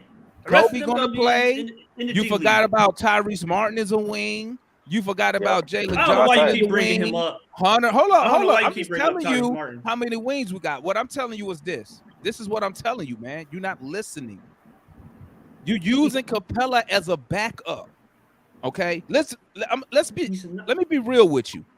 If you trade Capella right now, okay, you're not getting nothing that's gonna be a game changer. Point blank. Period. You're not getting no top 15 guy or nothing. You are like we finna get some type of game changer for Capella. You're not gonna get it. Damon, I don't know why, but Damon, I don't know why you keep acting like that's the focus. Like that's not the focus to get a top 15 guy. I mean, I know it is for you, but for them, what I'm telling you is this: you're not listening. You're not listening. You're too busy trying to say Okongwu. What I'm telling you is the team believe in Okongwu, but you got a dude in Capella who is already proven. Why not keep him as your backup? Why would I trade him to go get some fucking random guy who's a big dude? Ain't no good dudes out there available anyway for the budget that we're on. When I got a dude right here who's been with the team and who knows what we're doing. And guess what? Why would I pay a dude $20-something million? Why would I pay a dude $20 million? Well, hold on. Let me say this, Demond. To your point, Demond, I see what you're saying. Because that's the exact same thing that actually happened with Bogey. Bogey wanted to start when he came in, but Bogey actually took the hit for the team, came off the bench. But that initially wasn't what he wanted to do. But I see what you're saying, Matt. You know what I'm saying? As far as all this money stuff, okay, you want to pay him all this money, but you don't want him to come off the bench. But what Demond is trying to say is instead of just giving him away and trying to go get some random guy, see if that money still works for you. And still have him come off the bench if there's somebody else you want to start. But that may happen. Hell, you don't know what Quinn want to do initially, but it may happen though. All I'm saying is, if you have faith in Okongwu, he only making 6, 7, 8 million. It's not hurting your pockets. Right. Why are you not going to use Clint Capella at worst as a plan B? Because like I said, what if Okongwu come out here and he off to a very, very slow start? What if he come out here and he get an injury? So you want me to trade Capella and get some random big, right? That's what you want me to do. Get a random big from some team. And then I got to use him as my backup center. So now I got to teach him everything because he don't know nothing about what Quinn doing over here. When I already got a guy who's been here and know what we're doing. Like that makes no sense. And that's why we need to keep him to that point. You don't have to trade Capella now. You don't have to trade him. Why it ain't that serious to trade Capella, man. It ain't that. You got no sense to me, man. You just want to trade him just to trade him. Hold on, Demond. What you trying to trade him for, man? Like if we trade him now, we getting some big time return or something. We're not getting shit, bro. That's not the point of trading him. Okay, what's the point? What's the point? The point of trading him is one, Onyeka Okongwu is ready to start from not only how I'm gonna disagree with that. Go ahead. I'm gonna disagree, but go ahead. Not only how the team feels, but his own agent, his own representatives. It makes no sense to continue to have a top 6 pick, continue to come off the bench until his 4th year for a dude. And this is the most value you're ever going to get for Capella, coming off a top 10 year in rebounding. Man, I'm gonna tell you like this. Average defensive rating that's positive. I'm gonna tell you like this. Hold on, man. I don't want to cut you off because I know you've been waiting. Let me just say this though. If you give away Capella, like you depending on a guy who has to develop defensively to not foul. You know what I'm saying? He's not proven as Capella, but he looks the part to a certain degree, unless he's going up against bigger centers. But then you putting all the weight on the last few guys we got, which is the drafted guy Gay and what we drafted 2 years ago. That's still on the roster. So that ain't really a good plan in my opinion. The start Okongwu at this point, like we ain't starting that far over, bro. Like but I get what you're saying though, and if that is true from that standpoint, Okongwu would probably be more likely to be traded before anybody. Why? Because he got a little bit of value, but he's not ready to be no star. Okongwu not getting traded, man, because they're going. No, he may not. He may not. They're going because this is the plan. I'm trying to tell y'all what the plan is. They're pushing the younger guys.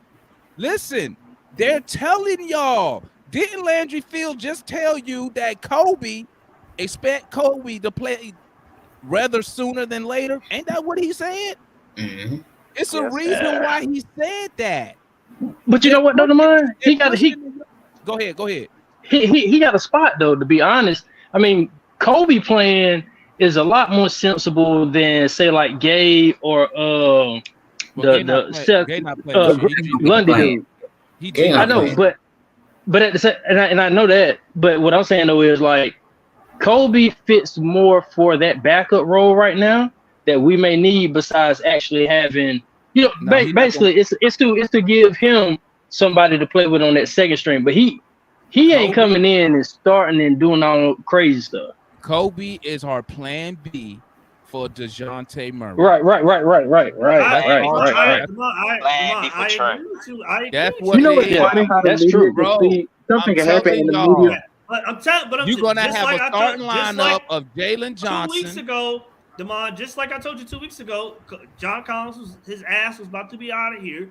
Not in time for you to keep that money. His ass is about to be out of here. Okay. Oh yeah. But what I'm telling you is this: we did not get better. No, we didn't. Yes, we did. We got better we got addition by subtraction. We did not get better, money. Okay. Money wise, like I do. If you think we got better, I got $100. I got $100 to say we're not a top 2 team in the East. Hey, who said top 2? Why you gotta be so? I got 100 to say we in the top 2. Okay, well, how good did we get, man? How good did we get? How good did we get? I have to see what else we do, but I'm because willing to we say didn't top get better. 4. We didn't get better. I got $100 say. I got $100 say we're not a top 4 team. Man, about to be 6'9". We got about 4 days for the free agent start. We're gonna see all this. I don't remember Quinn Snyder's team falling out the top 4. I think one. Man, you can't live off that. You try to go by what we got on. You compare what we have. I'm gonna tell you something. His first 2 years in Utah, they wasn't top 4. I mean, they didn't have nobody to mind. Well, I'm just giving you a reminder since you said you didn't remember, so I'm reminding you when. I said it was one. I mean, Demond, I'm saying since they made the playoffs, he had literally nothing to work with his first 2 years. They won like 14 games a year before he got there. But again, that's my problem. You told me that he's one of the best guys. That's his fault. He should have made. He is. He turned like a 14-win team into like a 57. I'm reminding you when he was in the top 14. That's what I just did. Hey, yeah, one. I think 2 years. Come on, I feel you, but Matt, I really want to hear what this master plan is. John Collins is gone, so come on, who we trade? Okay, John Collins is gone. Capella about, like I said, Capella about to be next. Okay. I hope not, but go ahead. I don't think they're gonna trade. I don't think they're gonna trade Murray. But it wouldn't shock me if they traded him because I don't think he's coming back. Nor do I think they want him back for the money he wants. Because I personally think he only came here for the money anyway. You know. So here's my thing again. Here's my thing again. You keep talking about who we getting rid of. How are we getting better? Mm-hmm. How do we get better? We're getting better. Because, we're getting better because John Collins immediately makes the 4 position better defensively. Right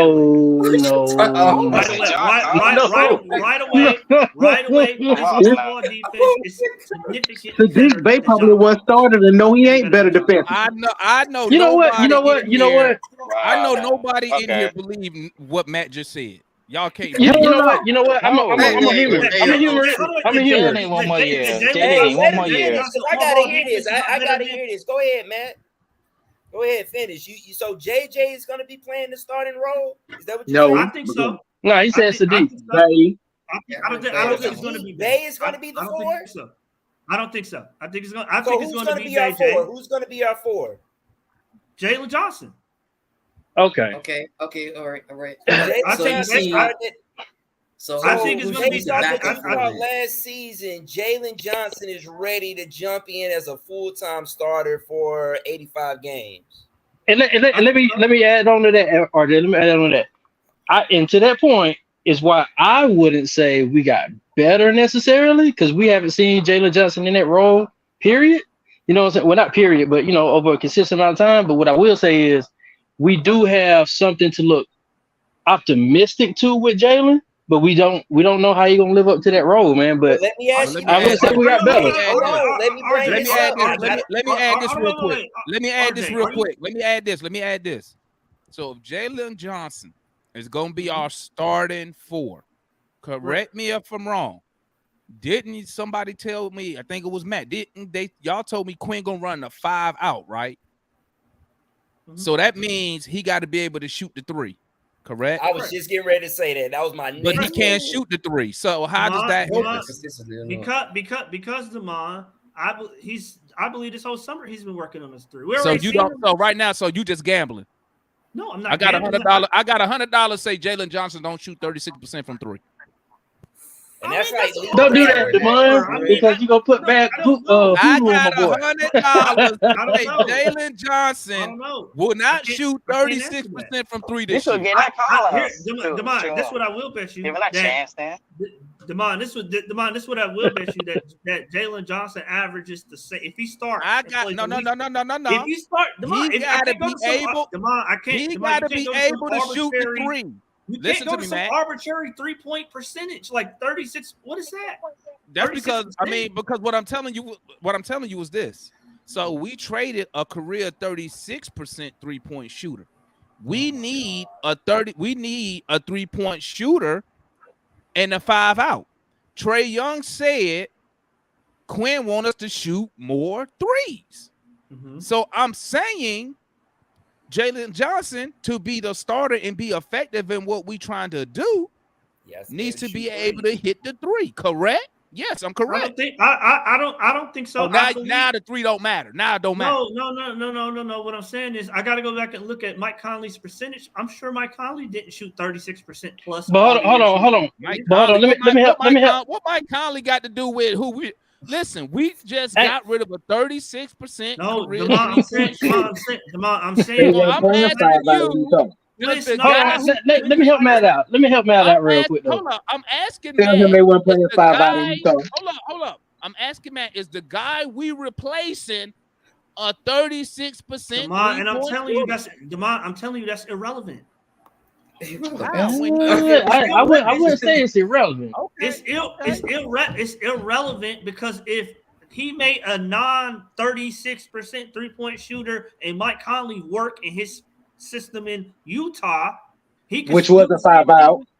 He could do the same thing with Jalen Johnson here. Okay, so if you got so much faith in Quinn and Jalen Johnson, I got 100 to say Jalen won't shoot I mean, 36% from 3 I mean, DeMar, I can't bet something because like that. you don't believe what you just said. That's why. No. Hey, hold on. DeMar, I'll bet you he averaged at this. I bet you he I averaged got the same amount as 100. John Collins. Just say he won't shoot 36% from 3. That's the I bet league average. DeMar, you talking about Trae Young? I'm talking about he's shooting the average from 3. That's what I'm asking. Trae Young didn't even shoot league average. 36, Trae Young didn't even shoot 35? league average. Huh? Trae Young didn't even shoot league average. I ain't talking about Trae Young. But hold on. Let me say this though. Hold on, DeMar. Let me say this though. What I will say works in JJ's favor is that when he's out there on the perimeter, and let's just say he ain't 36% from the 3, he can get to the cup. John couldn't necessarily do that. Okay, that is one positive. But other than that, though, yeah. My guy. I'm about to end that right now. Okay. Why do you think? Okay. Why do you think he didn't play in the playoffs, my guy? He wasn't ready for that though. He wasn't.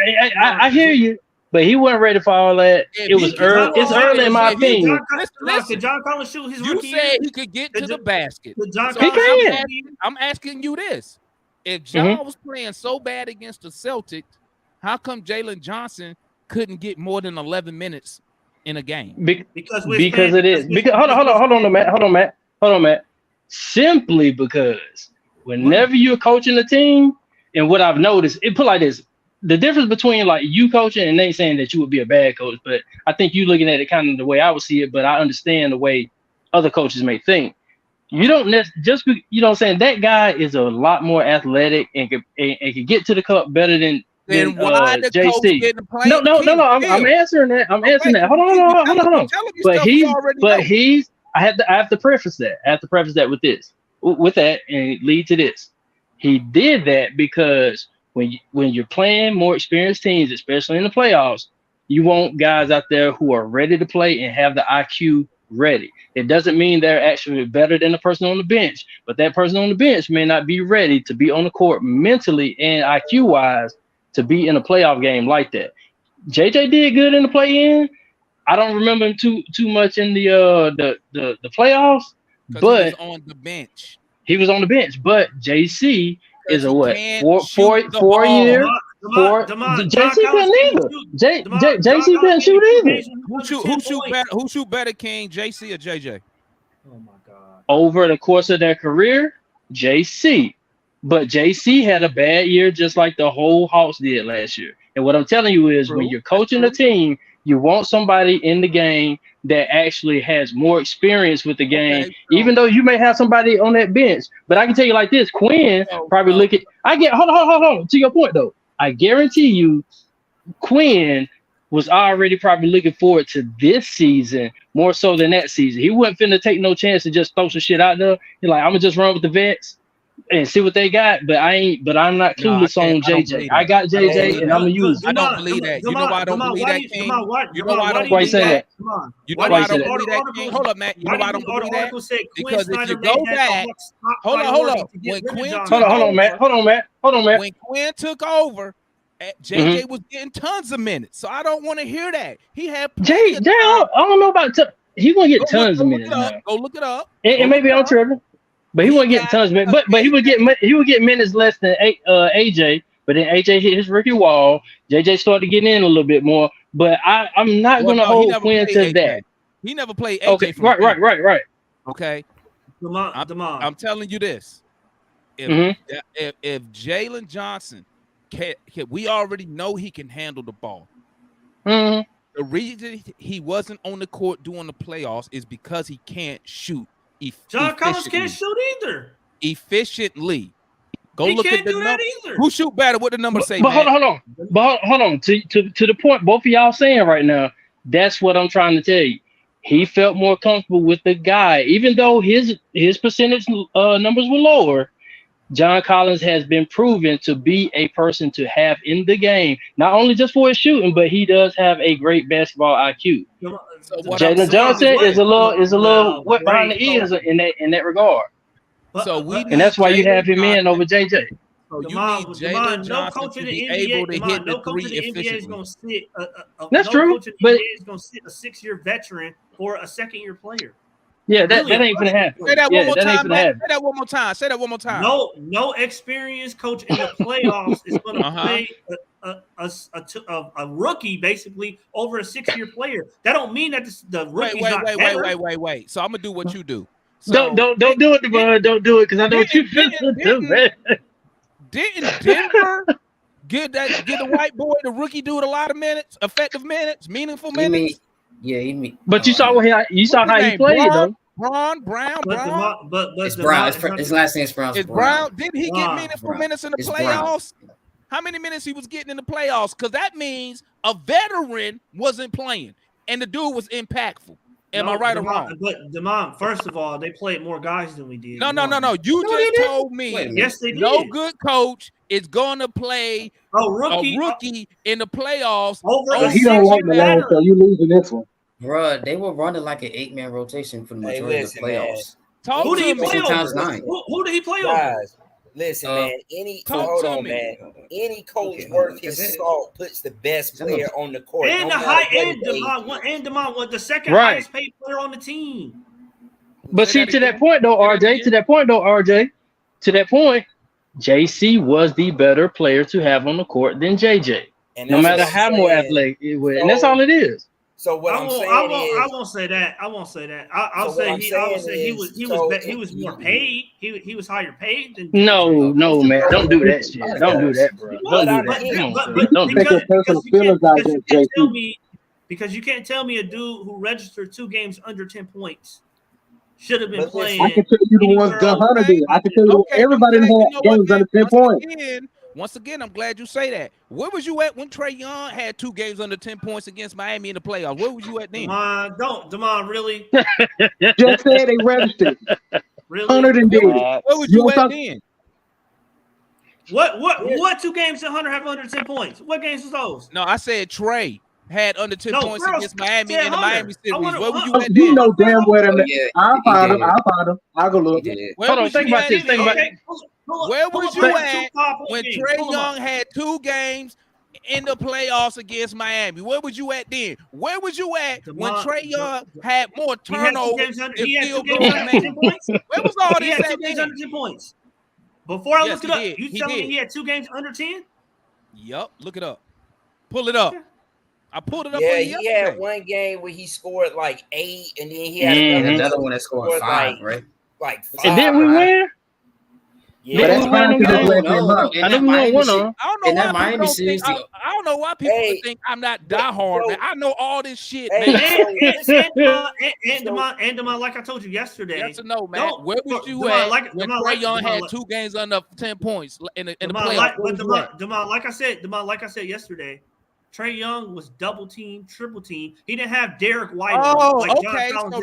So now I can make an excuse. Well, no, it's not an excuse. It's the defensive coverage. I think Jalen Brooks for a cheap contract. Yeah. You just made excuses. Demond, you're comparing a dude that was double teamed that the whole defense was shading towards versus a dude who can't even score on fucking Derek White. So what you're telling me is I thought Derek White pretty good on defense. Wait. So what you telling me is this. So we paying the guy all this money.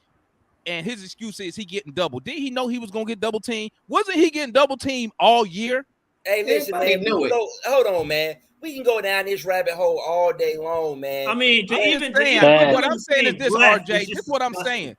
This is what I be talking about. Why are we talking about this bum? He's not even on our team. Listen, RJ. The bum's still on the team at the 3. This is my point, RJ. This is my point. It's amazing how people come up with all these excuses for players that they like. I agree. That's my only pushback. Pat's up I here. think he can get traded, but you don't say shit about him. Let me tell you the difference between them, right? What I tell y'all, RJ, only people he talk about is Clint and JC. How many times do I say I'll trade? Listen, Matt. How many times I sit up here and I say I'll trade anybody? I don't care. I'll trade your ass. You just said it earlier today. If it makes the team better, that's what I say. Right. So guess what? The trade for John Collins didn't make the team better. And that's didn't. really all It I'm did. saying. I don't Now care I'm gonna that say this, he- RJ. Yes, RJ, I'm gonna he say did. this. If Landry came out and said, "Hey guys," which I know he can't say it, but if they came out and said, "Hey guys, we're gonna have Exactly. to do a little retooling," then I could be like, "Okay, I have no expectation because they playing the young guy," but they won't say that because they Right. still need to sell tickets. But they Exactly. doing it in your face. Yeah.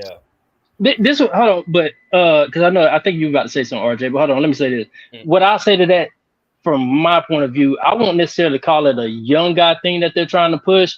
I think that's just the unfortunate fact of what they've dug themselves a hole into, because that's why I call it a soft reboot. Because not only did you have to change the coach, but it was gonna come anyway because they didn't want them to long term anyway. Not really, unless they started winning.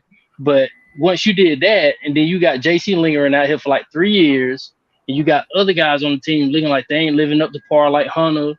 You want somebody that's a more bigger, athletic, dominating big man than Clint. It's like you really in a hole to really start trying to figure out your team. And then on top of that, you just got rid of the GM, and so now you're trying to trust this dude who's first time in the spotlight with Landry. But you hire Cal Corver to kind of be his little coach to give him some more insight to matters. But all the while, we thinking here maybe Tony still the main one that's calling the shots, but Quinn got some pull too. So the shit kind of like all over the place at this point. So I wouldn't really call it a young guy thing that they're trying to do, but it's an unfortunate thing that they're going to have to do as far as retooling the team and getting all that together. So here's my thing. Hey family, Here's hey, my listen to thing me, with all of family. that. I Go hear go what you ahead, guys go are ahead, saying. RJ. Then we're gonna get ready to end the show, man. Okay, cool. I got you. I'm gonna be real quick with it then. So here's my thing, man. So you ship out JC, cool, whatever. That's whatever. The problem with it is, one, we didn't get better. But here's my thing. Y'all say y'all want well, you're saying it's not a youth movement, but it is a youth movement type of deal. Right. But here's my thing with that. The young guys haven't shown that they are ready for that type of play. And that's why it's unfortunate. Yeah. See, first of all, here's my thing with Jalen Johnson. I like Jalen Johnson, but he's at least a year or two away. AJ Griffin is at least a year or two away. Tyrese Martin, hell, we don't even know if he's even in the backup right now. Right. My thing is this. I think the Hawks would have done better if I don't think they could have moved off of Clint. I'm really surprised they were able to move JC. I think the Hawks would have done better if they moved DeAndre Hunter. I think that would have been a better move. And here's why it would have been a better move. One, I think, and I know I said they're not ready. AJ Griffin would have been a little bit more ready to step into that role if he had to. But the thing is, man, this team is not, it's not about the players and it's not about the coaches right now, man. We have an owner, for lack of a better word, he don't give a damn. This owner, seemingly so. And to me as a fan, it's like a slap in the face. Yeah. Because you got an owner that literally is just saying, hey, bro, look, I'm here to make money and I'm here to make the most money I can. And all he's trying to do is make it look like they're trying to win, but they're not trying to win. His bottom line is, hey, look, we want to be cheap and we want to win. And not win, but we want to be competing, I guess. Yeah, or win some games for entertainment. And I guess you can do that with the guys you have on your roster right now. But man, bro, we pointing the blame we're pointing the blame in the wrong places, man. It's this owner, bro. This owner, I'm with Mike, man. He gotta go. Same here. Go. Yeah.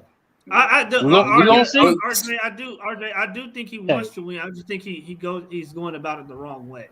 You know what I'm saying? I do think he wants. You don't fire. You don't fire Travis. Give him his money. Pay Quinn all this money. You know what I'm saying? You don't do all that if you just can. Like Oklahoma City, they don't care. They'll be in the lottery the next 10 years, like they was last year. I don't know about that. Shoot. Hey, but I'm just real saying, quick, like, last thing. Hey, it's not involved. All right, fellas. Hey, they got it. If it ain't Siakam or Bell, we in trouble. Go ahead. Well, we in trouble because we ain't getting no Siakam. Hey, salute to everybody, man. That's for sure. Hey, salute to everybody in the chat. Boom. I appreciate the support, man. Hey, the move has been made. The first domino Thank God. has failed. Praise God. The first domino has failed. Lord. Let's see what Praise Lordy. the front office got cooked up. Personally, Yeah, let Landry cook. I don't really think we're going to do too much, guys. I wouldn't Around hold the your breath moves. for that. But I mean, you never know. You never know. Maybe they might pull something out. Maybe Landry might do something. I wouldn't hold my breath, but the first domino has failed, and we shall see. But I appreciate everybody for tapping in. Smile, Pharaoh, smile. It's a new it's the start of a new era. Make sure you hit that like button. This ain't got shit to do with JP. I'm tired of money moves. To be the number one Hawks fan channel, Hawks YouTube channel, whatever you want to call it. And make sure if you in the chat, hey, I encourage y'all, man, come up here, get involved, get your thoughts out, because I know y'all tired of listening to Matt ass all day. I know y'all tired of me yelling all the time. So hey, I encourage everybody, man, come up here, get involved. Okay, you don't have to be no coach. You don't have all this basketball knowledge. Come up here, say your piece, give me your opinion, give us your opinion. You feel me? And it is what it is. Okay, remember, this channel is created for the fans. So come up here, say your piece, man.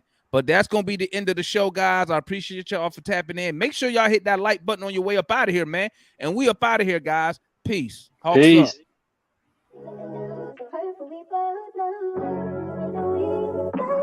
Come around when I feel like I'm safe and sound. Why does it have to be that way?